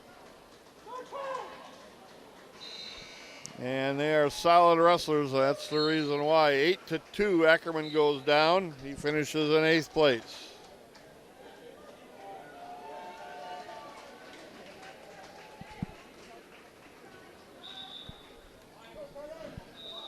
.54 seconds yet left in the first period. Fresh restart. Freeman to a higher base, trying to keep that high base. Now wrestling on mat 4 at 132, Carter Sturba from New Richmond and Jacob Bertling from Nakusa Assumption Port Edwards. On deck for mat 4 at 138, Jonah Bird from Eau Claire North and Brody Lammers from Rice Lake.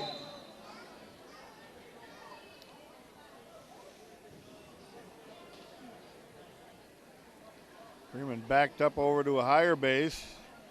Peters drives him ahead, takes him off his feet. Peters just glued tight to his back.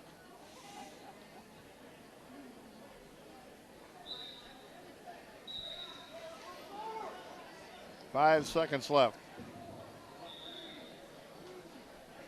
Freeman not able to get out of that ride. 2-0. Flip it of this, comes up. Green, that's Freeman's choice. He defers. Peters from Kaukauna goes down.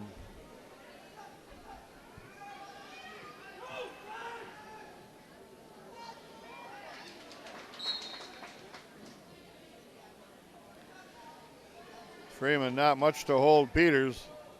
It's now 3-0.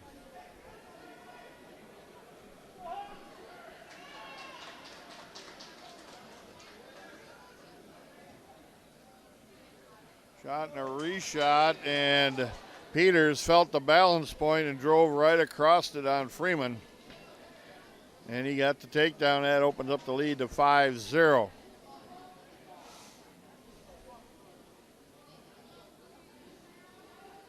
Off the mat they work.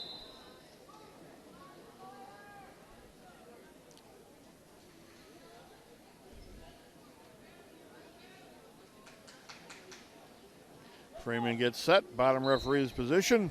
Peters covers.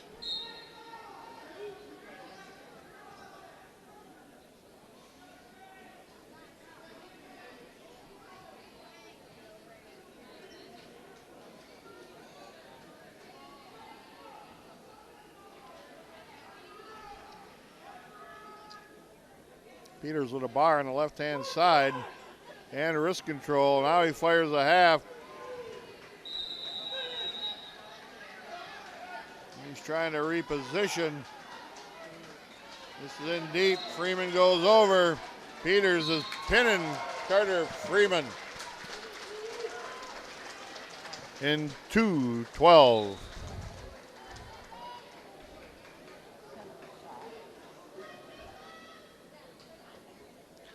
Carter Freeman finishing in second place at 132 pounds.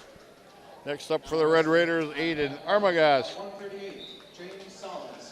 For fifth place. And he's taking on Nakusa Port Edwards, Gavin Tritz.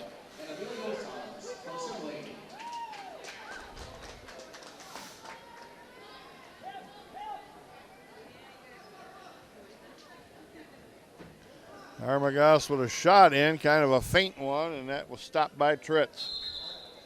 This is a match for fifth place and sixth place at 138. Armagast in deep on a single to a double, and I'll see if we can complete it here. Pop the head out, covers the body, gets the two and a takedown.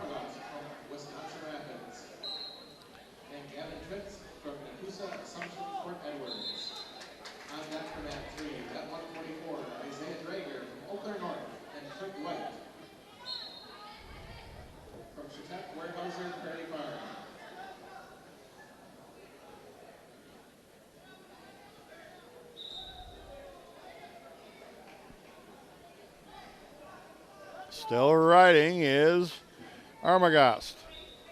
And they work their way off the mat. 49 seconds left. Still 2-0 the lead for the Red Raider.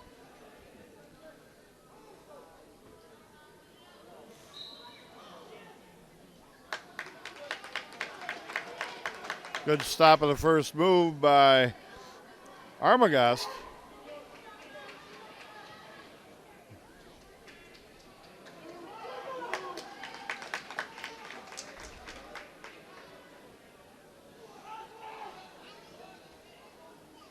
Armagast drives Tritz over that wrist so he can get it tucked underneath temporarily. Got a loose bar now with a wrist control.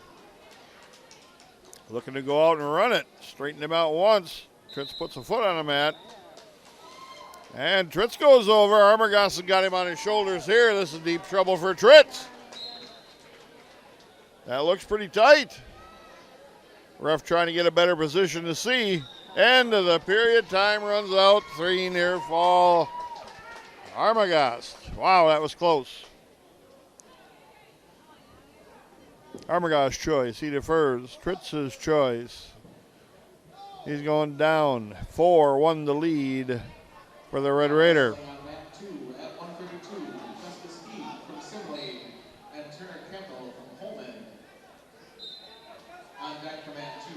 Trying to stack him up here is Armagast.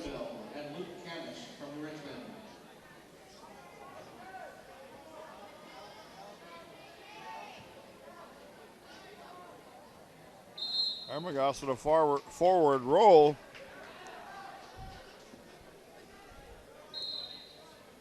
And regains some normal control with a bar. Stretched out a little bit. He's got a wrist on the far side though, so he's got control.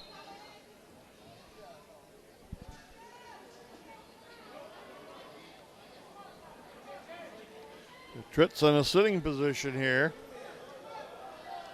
Gets the arm up over the shoulder.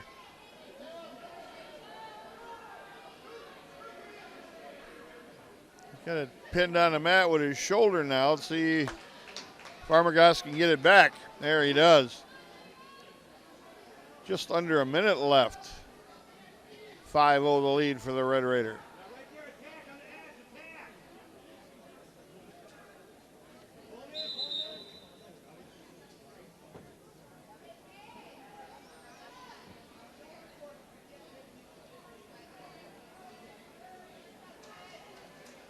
Armagast hanging on that wrist hard. Now he's got it barbed wired underneath. Throws a half. Hips controlled. Rolling over. Tritz.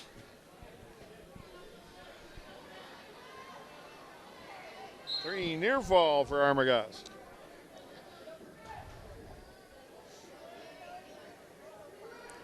He's run out to an 8-0 lead right now with 15 seconds left.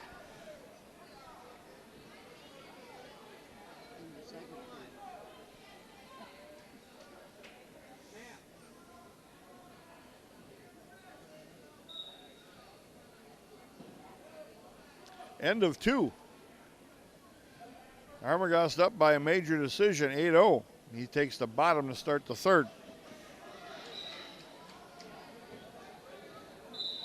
Switch attempt. Nice work by Armagast. Hit the switch, cleared the hips. Follow it with the shoulders. Turk attempt.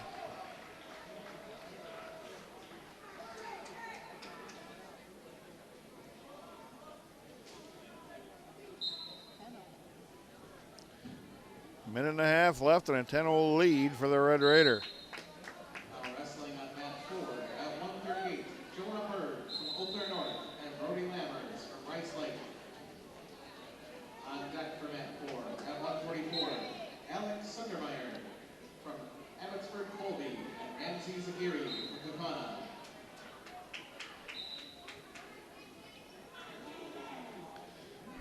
Armagast got that wrist tied up underneath there. Got a minute left, and he's not letting go of it.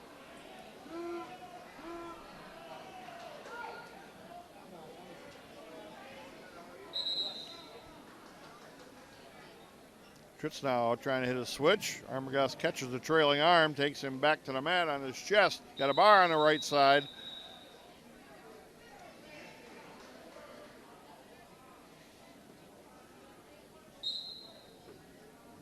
Pulled the bar out temporarily. Now the wrist comes up. That's 29 seconds warning, stalling Armagast.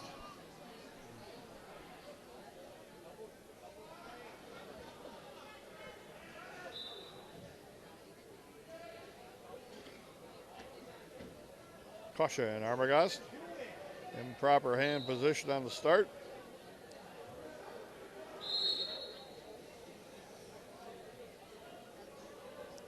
Roll attempt may be coming for Tritz here as he's trapping that elbow. There's the roll, but Armagast catches him.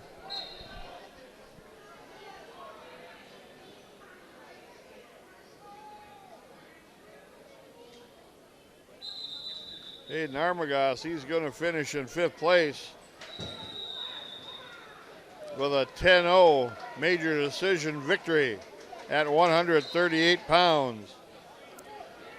Again, as of the start of the day, no Red Raider at 144 or at 157. So the Red Raiders are wrestling 12 against 14 here. And they've done a pretty good job of that so far, being in 3rd place. We're going to take a quick break. We'll be back with more Lincoln High School Red Raider Wrestling.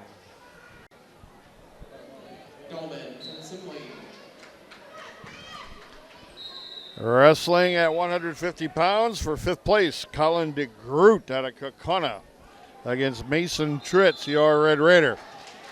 On paper, give the edge to DeGroot. Shot in, barrel roll attempt. Can Tritz counter? Tritz trying to counter. And DeGroot gets a takedown yet? Nope, not quite. Good fight there by Mason Tritz, staving off the takedown for the time being. Yeah, not the best position here for Tritz. If you can get him on top, that's his spot there.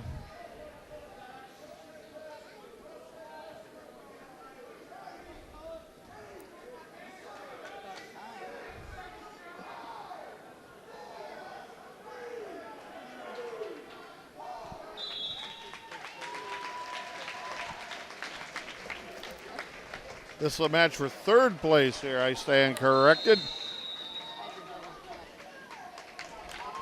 Mason Tritz is fighting this off pretty hard here. Keep fighting here, keep wrestling, keep wrestling. Nothing yet.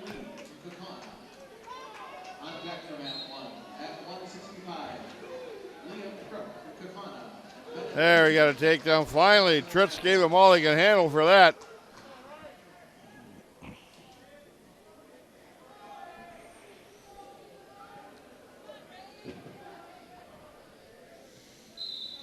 Legs right on the right-hand side by DeGroot. Armbar crossbody style on the left arm of Tritz. End of the first period is coming, 2-0 DeGroot.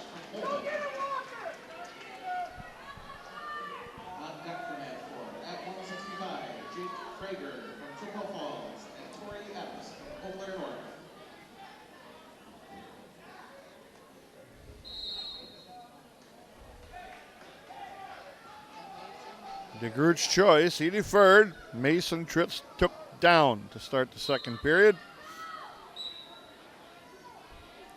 DeGroot with a hard ankle pick on the right-hand side.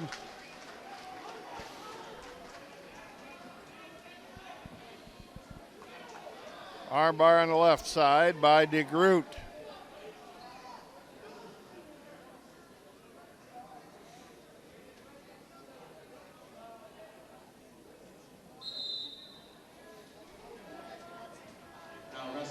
Got to a base now, it is Mason Tritz. He's got some wrist control at the elbow. He's got it over his far side shoulder.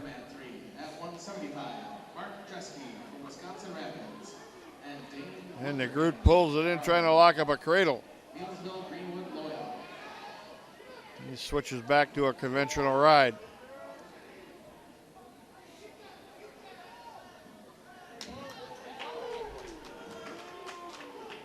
Spladle attempt by DeGroot.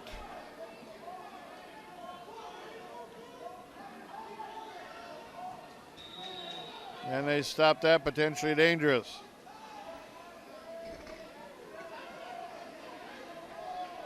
DeGroot was really pounding on that. Spladle. Again, the right side ankle pick. Tritz able to catch that arm coming across. See what he can do with it this time.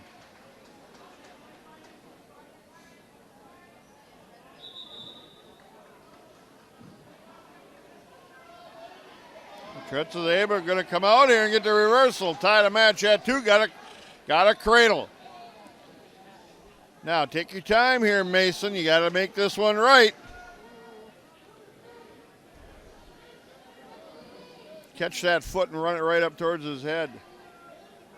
There he takes him back.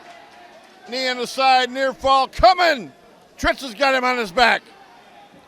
5 seconds left. He's going to get the full complement of 3. 3 near fall. Mason Tritz 5-2 after 1 period. That's what I said. If he's got the chance to be on top, he's dangerous. Now DeGroot's choice. Interesting choice. He took down, trailing 5-2 when he just got cradled to his back, and he won the battle on his feet.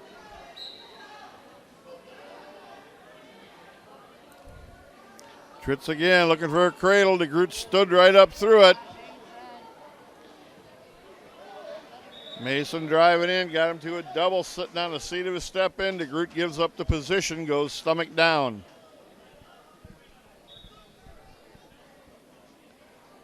DeGroot pops right up to a high base. Tritz up awful high. He had a cradle locked up, but lost the grip right over the head. Comes up with a single. Let's see if he can get DeGroot out of bounds here and get a fresh restart. Stalemate. Good call by the official. 1:22 left, third period. Still 5-2, the Red Raider. Match for third place. Switch sides on the start with a half. Lost a half Nelson, but still got wrist control.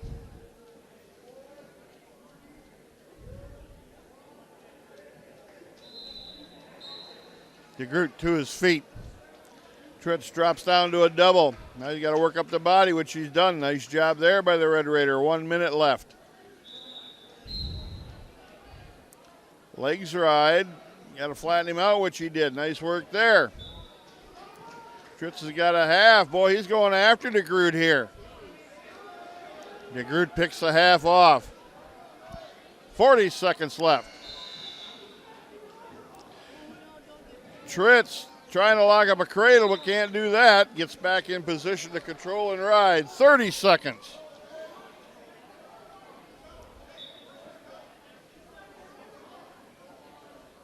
DeGroot put his knees underneath him, start to build a base. 20 seconds. Legs ride thrown in, don't get too high, Mason. He flattened him out. 10 seconds left. Could Mason Tritz pull this match off? He's got 4, 3, 2, 1. Mason Tritz, 5-2.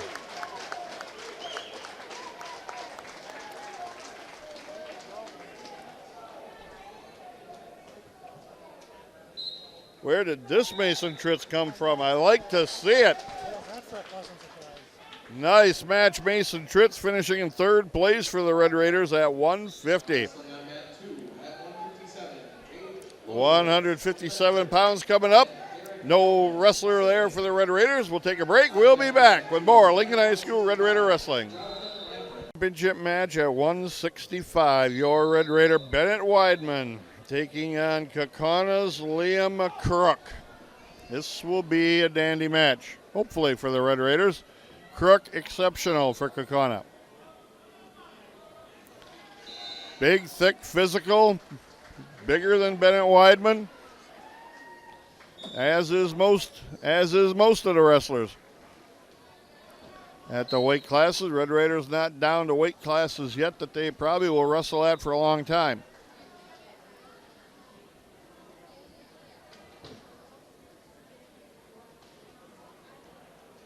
Crook slaps on a collar tie.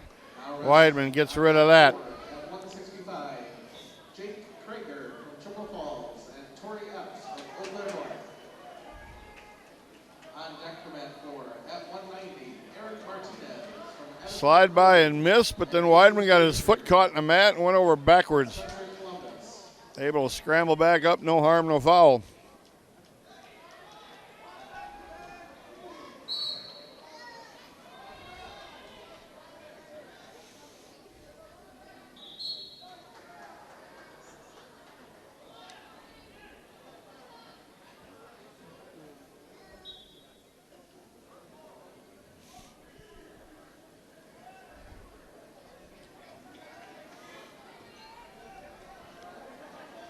Crook reaches in for a collar tie.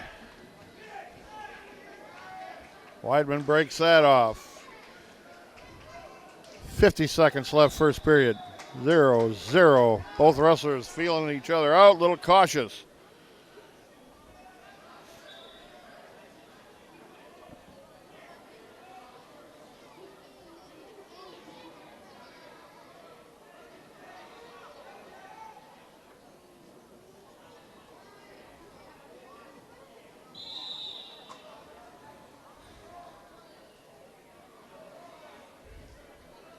.22 seconds.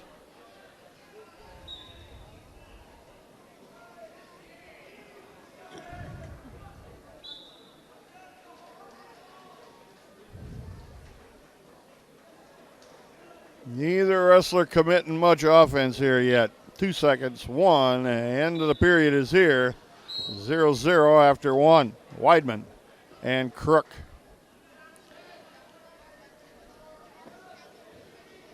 Crook's choice, he deferred. Weidman's choice is going on their feet.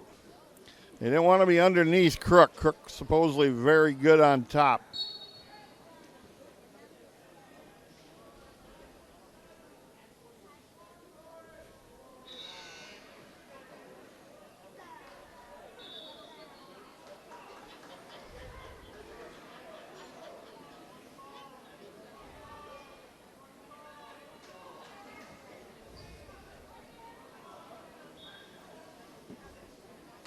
Chess match at its highest level right here on the mat in front of you. Both wrestlers in the center of the mat.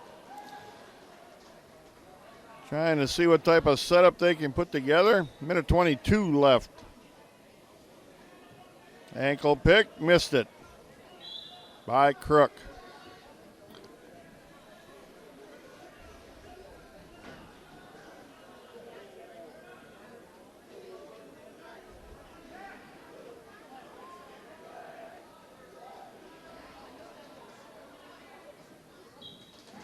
1 minute.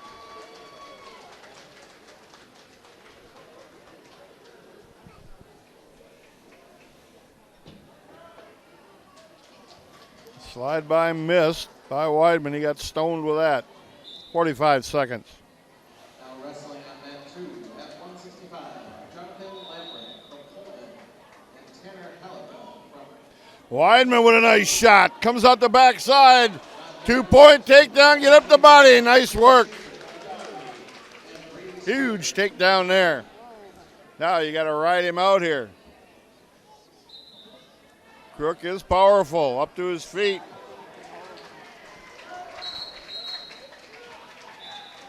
Crook gets the 1-point escape. 2-1. 15 seconds left.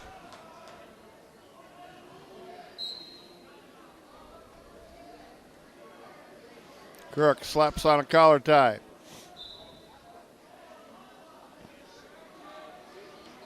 It would have been great if Weidman could have rode him out, because then the 1-point escape, which probably Crook is going to possibly get here in the third, is going to tie the match. If he could have rode him out, that would have only been 2-1. Weidman still have been in the front. So now Weidman probably got to get a takedown to win the match. You got one. Crook to his feet. Weidman lifts, trying to get a trip. Takes it back to the mat. Not quite all the way. Crook on the way out. Tied match.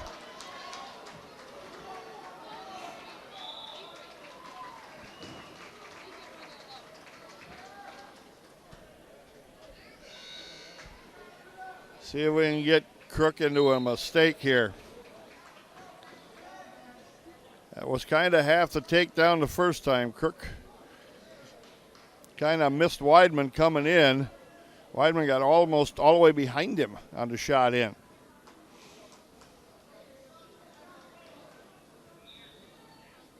One to 15. now wrestling on mat 3 at 175, Mark Husky from Wisconsin Rapids and Dave Unterman from Millfield. Weidman with a shot in again, but stopped. On deck for mat 3 at 190, Clay Miller from Chautauqua-Hauser Prairie Farm and Cole Stevens from New Richmond. Stalemate.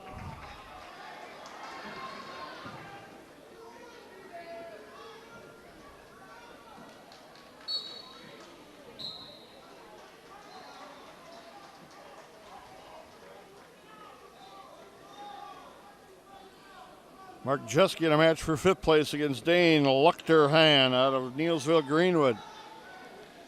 That match is on the mat right now. 30 seconds left, still tied at 2.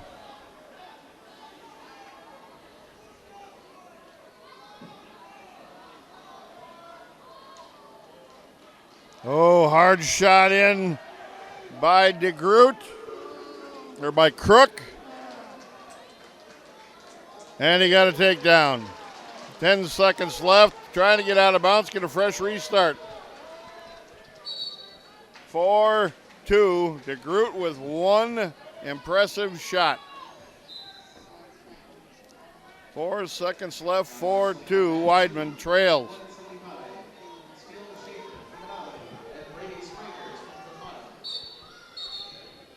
Roll attempt.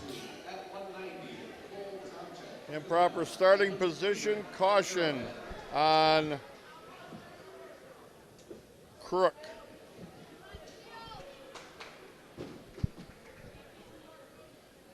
Now they're going to hopefully reset the clock, which they did.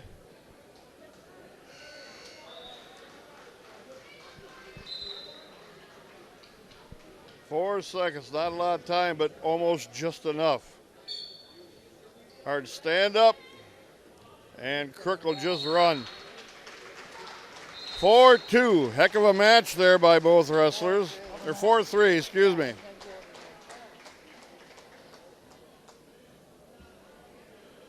Second place for Bennett Weidman on the 4-3 loss to Liam Crook. Heck of a match by both wrestlers. Mark Jeske against Dane Luchterhan out of Neilsville Greenwood. Second period, 0-0, and the Husky on top. At 2:15, Tyler Benassi from Spring Valley, Elmwood, and Braxton Weissmiller from Medford. And Luchterheim able to get the escape. He leads 1-0, minute 38 left. And we got a little bit of cleanup here. I'm not sure if we got a bloody nose, just a little bit of one.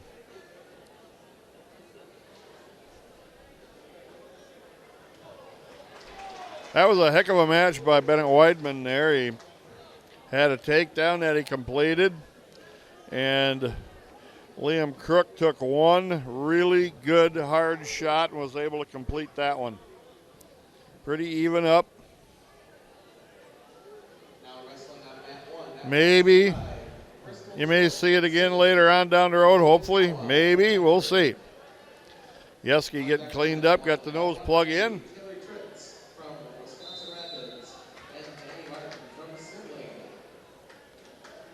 Next up, Kyler Tritz at 190 in a championship match against Danny Martin out of Simley, Minnesota.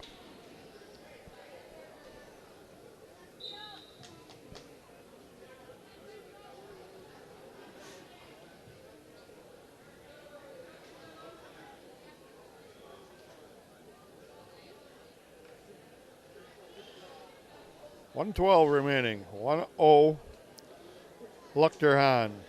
Shot in by Jeske, nice shot, got a single, got it elevated, back trip, takes him down.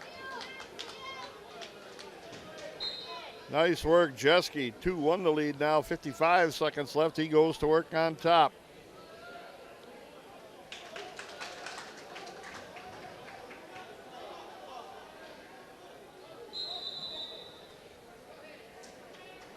.40 seconds left. Luchterheim comes to his feet now, works to get the escape. Jeske cuts him loose. Not a lot of effort there to try to keep him under control. And we're tied at 2. You had the lead, you had 32 seconds left. You could have tried to ride him out.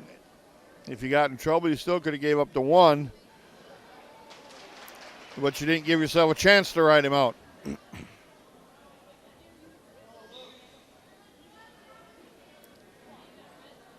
6 seconds left.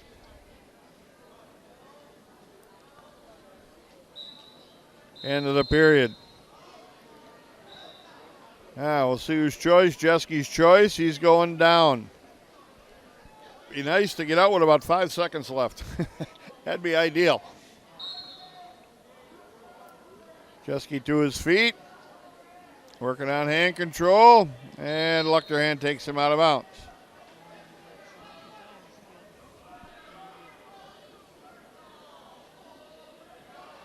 Jeske going to get reset. Luchterheim going to cover. Jeske pivots up to his feet. Luchterheim ankle picks him and takes him back to the mat. Jeske working his way right back up. That's what you want, and they cut him loose. 3, 2, Jeske, 1:33 left.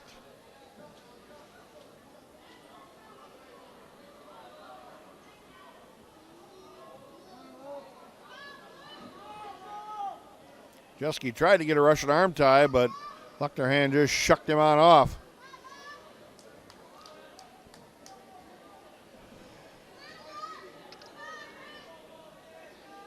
Now wrestling on mat 2 at 190, Cole Tomchek from Kapana and Luke Friedrich from Arrowhead.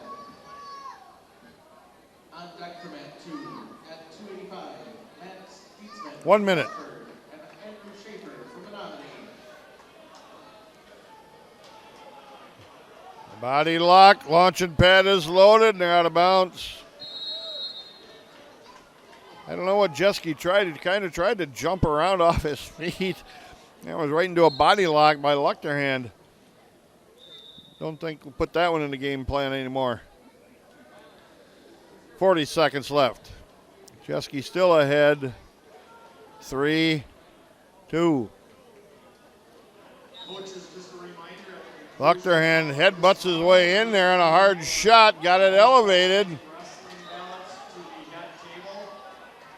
At the conclusion of the finals, please coaches. Jeske got to fight this off. Balance to the head table.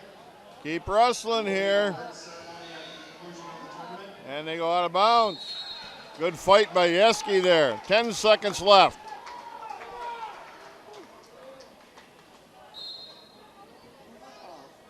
Luck their hand, doesn't look like he wants any more of this one. He's considered the loser here.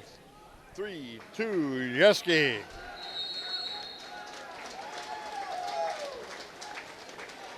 Fifth place for the Red Raider at 175 pounds. And another win for the Lincoln High School Red Raider wrestlers. Next up, Kyler Tritz at 190 against Denny Martin of Simley. We'll take a quick break. We'll be back. All right, here we got a championship match at 190 pounds. The Red Raiders, Kyler Tritz, in the matchup against Simley's Danny Martin. Team scores look like this. Simley's going to win the tournament. They have 543. Kaukauna in second with an even 500. Wisconsin Rapids in third, 436. Arrowhead in fourth, 362. This match and two others to go yet in the tournament for the Red Raiders. Russian arm tie by Martin. Tritz with a blast double. Martin catches him. Tritz lifts, takes him to the mat. 2 takedown, Tritz. Nice work. And Tritz cuts him loose. 2-1.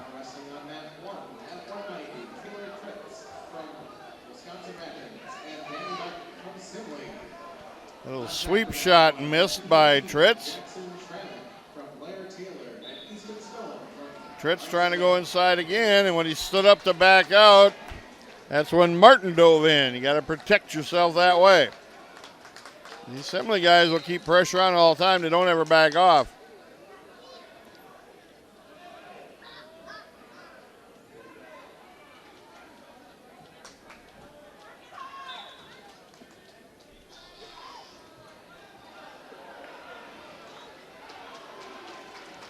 .48 seconds left.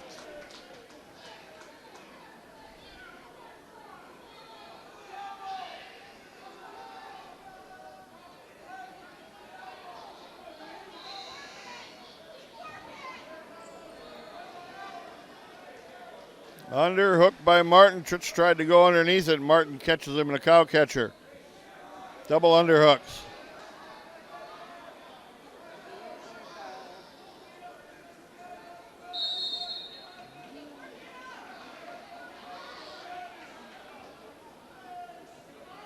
And they work their way out of bounds. 9 seconds left. 2-1 the lead for Tritz, your Red Raider.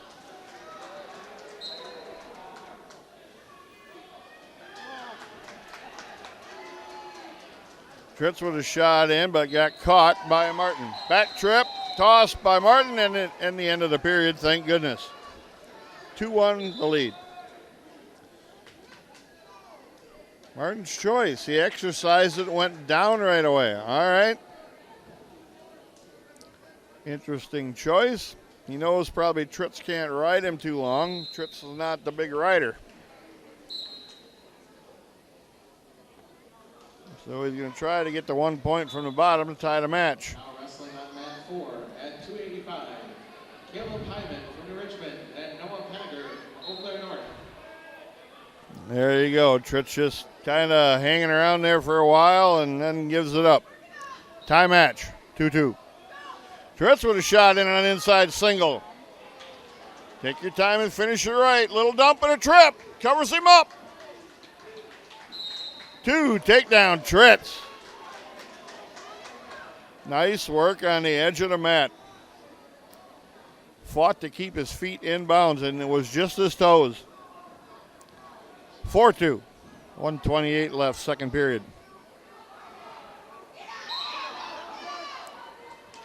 Important here for Tritz to burn the clock. If he can take 15, 20 seconds off of a hard ride, or at least a ride, that's less time that Martin has later in the match. And he gets to his feet. 1 point escape, 4-3. One more takedown for Tritz would be huge in this period.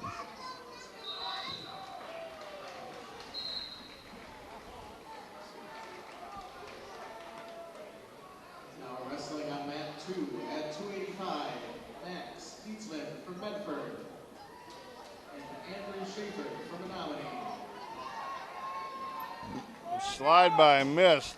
Martin picking up the pace there with a lot of hand fighting. Pawing down on the head. Tritz goes inside with a shot, gets stopped.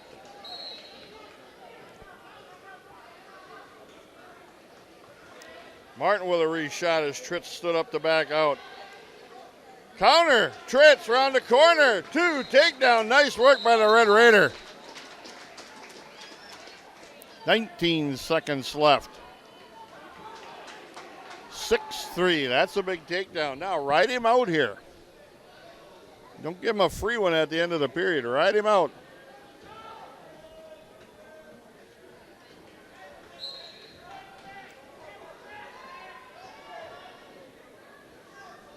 Trying to step into a legs ride. 10 seconds. Trying to step into it again. Got crossbody arm. Roll by Martin. End of the period. Nice work by Kyler Tritz. He's already signaling I'm going down. Now wrestling on mat 3 at 215. 6-3 after 2 periods. Tritz of Rapids. The championship match at 190. On deck for mat 3 at 285, Xavier Fallon. Tritz off to a high base. Coming up. Drops down to a single leg. Martin relaxed for an instant. Tritz cross body and he breaks it off. Martin had hand control. Tritz couldn't lock it up. Got the escape though, 7-3.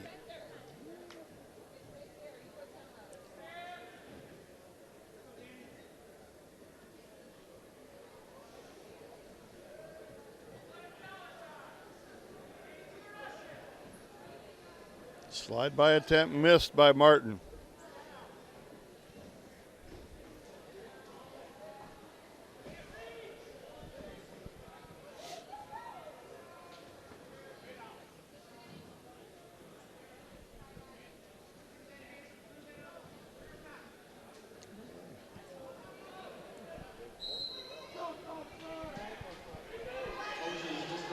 Martin gets a takedown here on Tritz. It's now 7-5 with 54 seconds left.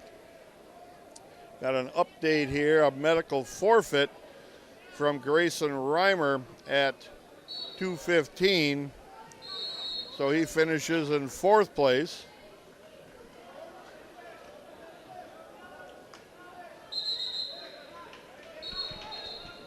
So the Red Raiders have Tanner Gormanson and the remaining 34 seconds of this match. 8-5, they put Tritz back on his feet.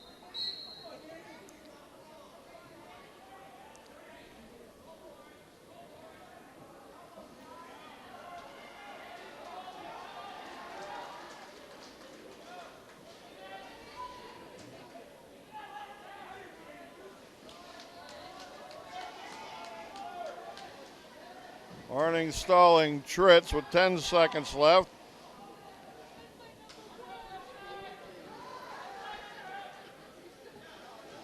Cement mixer, Tritz hops right out of it, toughs it out, gets a takedown at the end.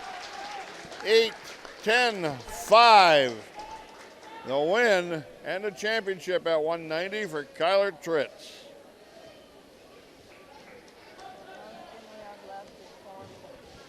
Tanner Gormanson at 285, the only match left for the Red Raiders. That should be coming up here shortly. And he's going to take on Kaukauna Nehemiah Lendobeja, I think. I'm not sure. Lendobeja. This is a 215-pound matchup, I do believe. And we will take a quick break, and we'll be back with the final match of the Eau Claire North Husky Invitational. 1 at 285. 285, the final Lincoln High School Red Raider wrestler on the mat. Tanner Gormanson in the championship match against Nehemiah Lendobeja from Kaukauna. I think that's closer than the last time I said it, but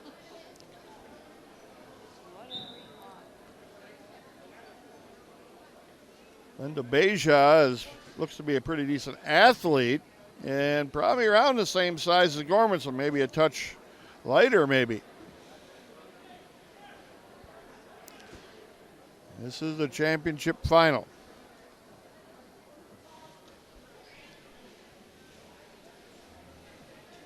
The Red Raiders will finish in third place. Simley's got 5:47.5. And this is a Kaukauna and Rapids dual meet. Kaukana's got 5:03 now. Wisconsin Rapids got 4:42 now. Arrowhead a distant fourth.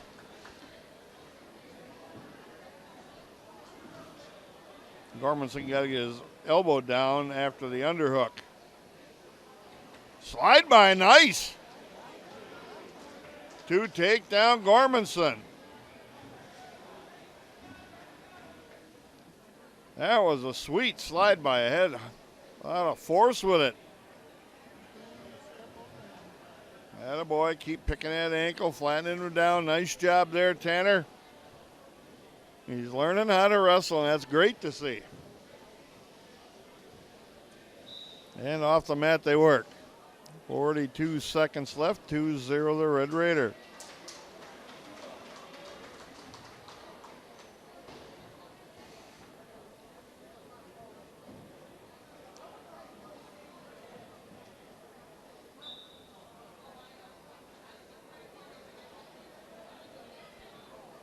Got to keep hustling, Tanner.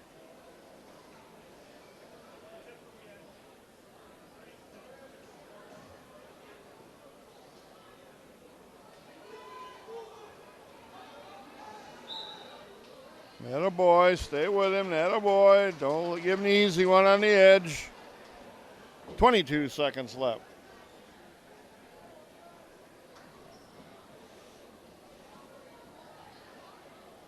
See if we can ride him out here, put in a big effort and ride him out.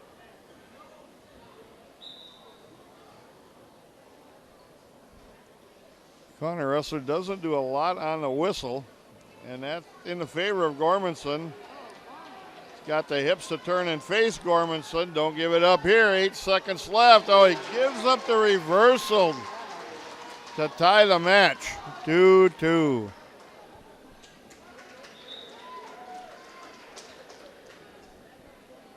Crucial mistake there. Can't have that. End of the period, short time, inside of 10 seconds, and he gave up the points to tie the match. Now he chooses down, figuring he can get out again and take the lead.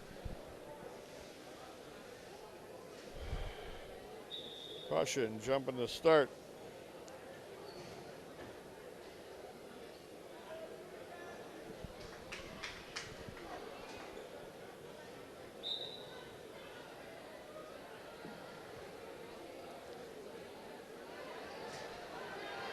Lendobija's quite the athlete there, pretty light on his feet. 3-2. And he wades in, elbow toss by Gormanson. Come up the face, keep scrambling, attaboy.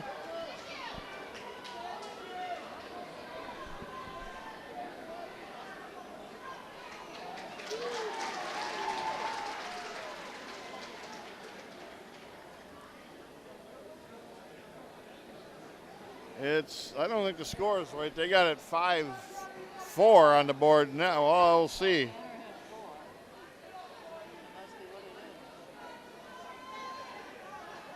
Gormanson now working from the bottom. Try to roll, but not at the right time for that. Minute 3 left, second period.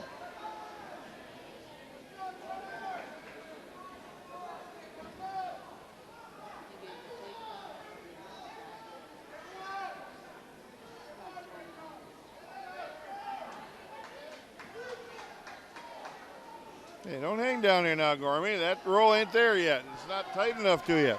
40 seconds left.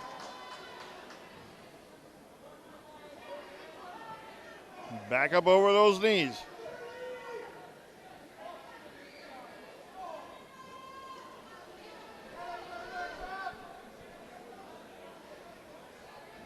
Tanner's got to back up over those knees, get him underneath him here. Can't lay flat on the mat. There he goes. Now you can work the score.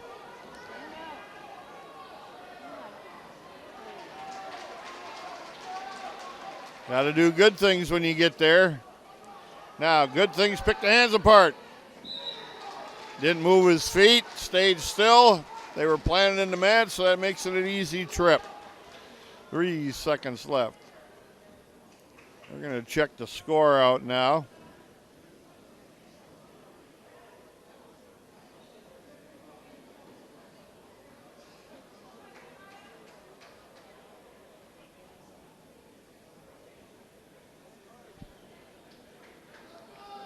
Scott was looking for an escape or a reversal there when Gormanson gave him the elbow toss. And he's not going to get anywhere there. He wanted the official to consult with the assistant official. He wouldn't even do that. The roll's not there, Gormy. End of the period. 2 minutes left.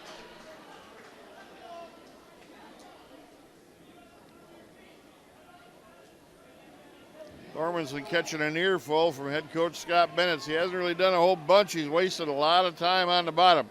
It's not the way he's been wrestling to this point. Plants a foot down.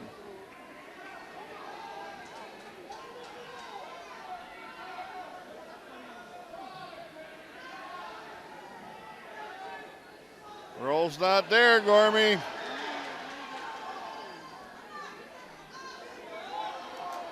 Now coming to his feet, working on hands. Move your feet.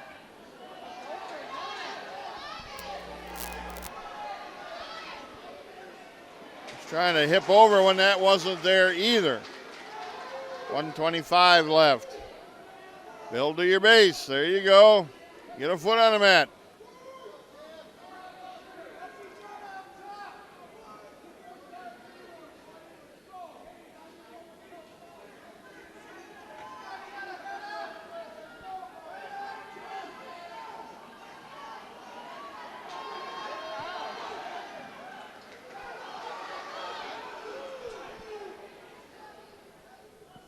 Tanner's trying to look for things that aren't there yet that he didn't need. He just needs a good, solid escape. That's all he needs.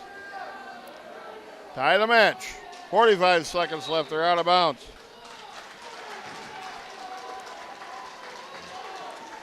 Unfortunately, this looks a little bit like the old Tanner Gormanson.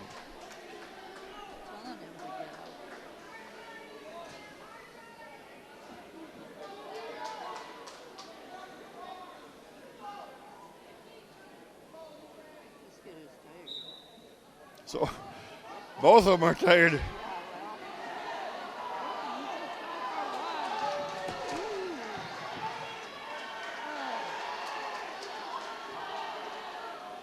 Crossface wrist control by the Kaukauna wrestler.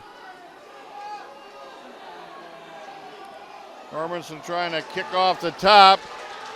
Kaukauna's too good an athlete for that. 15 seconds left.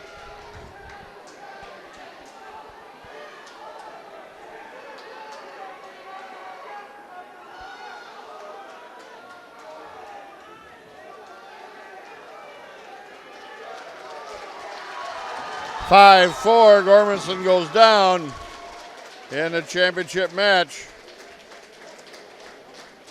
Not the good match at all for Tanner Gormanson. Not to the close to the same caliber that he wrestled so far this year. In any event, Tanner Gormanson finishing in second at 285. Grayson Reimer in fourth at 215. Kyler Tritz, a champion, at 190. Mark Jeske, fifth place at 175. Bennett Weidman, second at 165. Mason Tritz, third at 150. Aiden Armagast, fifth at 138. Carter Freeman, second at 132. Jake Ackerman, eighth at 126. Landon Freeman, fourth at 120. Deegan Armagast, third at 113, and Matthew Searing, seventh at 106. That's the tournament. The Red Raiders finishing in third place behind the champion Simley, and second place Kaukauna. Arrowhead a distant fourth place. I'm not sure if Scott will come up or not. We will see. We've been here a long time. May want to get the troops rounded up and start heading home. I don't know. We'll check this out. If not, This has been Lincoln High School Red Raider Wrestling on Wisconsin Rapids Community Media. Back now at the Eau Claire North High School, head coach Scott Bennett. You got to say congratulations on a pretty good day. Finished third in a tough tournament to two powerhouse teams, Kaukauna, the division number one team in the state, and Simley, number one ranked in Division 2 in Minnesota, and ahead of some other state power teams. So that's not too bad of a day there. Yeah, we placed behind them. We wanted to try to get a little closer to Kaukauna. And, we finished ahead of Arrowhead, who was ranked ahead of us. So, I thought we wrestled well. I thought we wrestled really well. It's those two open weights that hurt us in a tournament like this where they're scoring with 14 guys, we scored with 12 and kind of run out of points there at the end. Yeah, but you look at it again, you said and brought up, and we mentioned it too, two short weight classes, guys not right at weight, so didn't bother to bring them.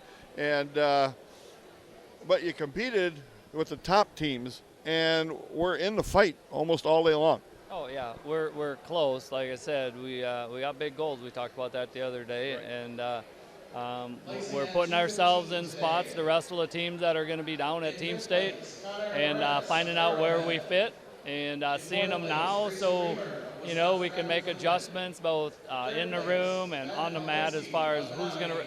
It was a good day overall for our team.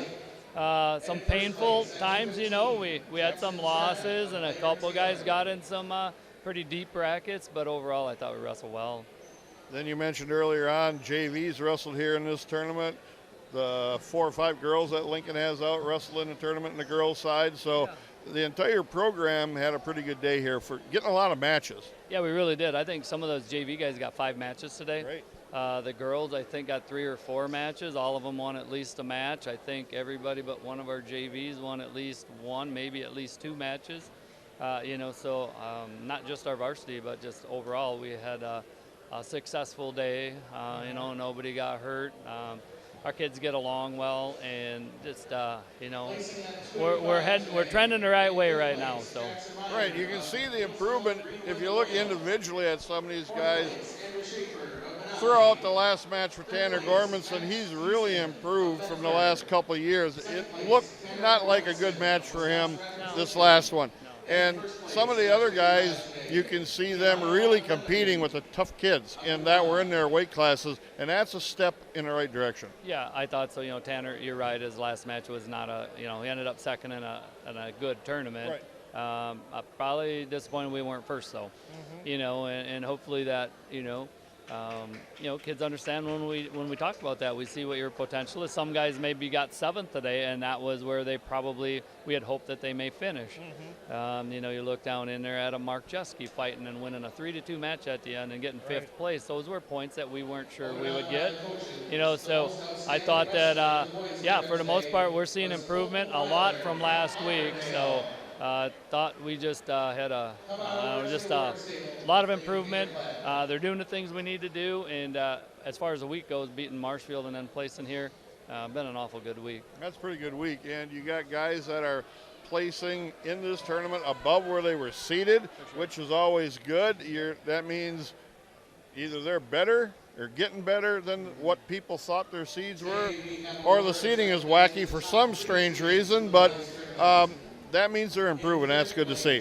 Yeah, we battled, won all those first matches, those first times, and then we even got a trophy.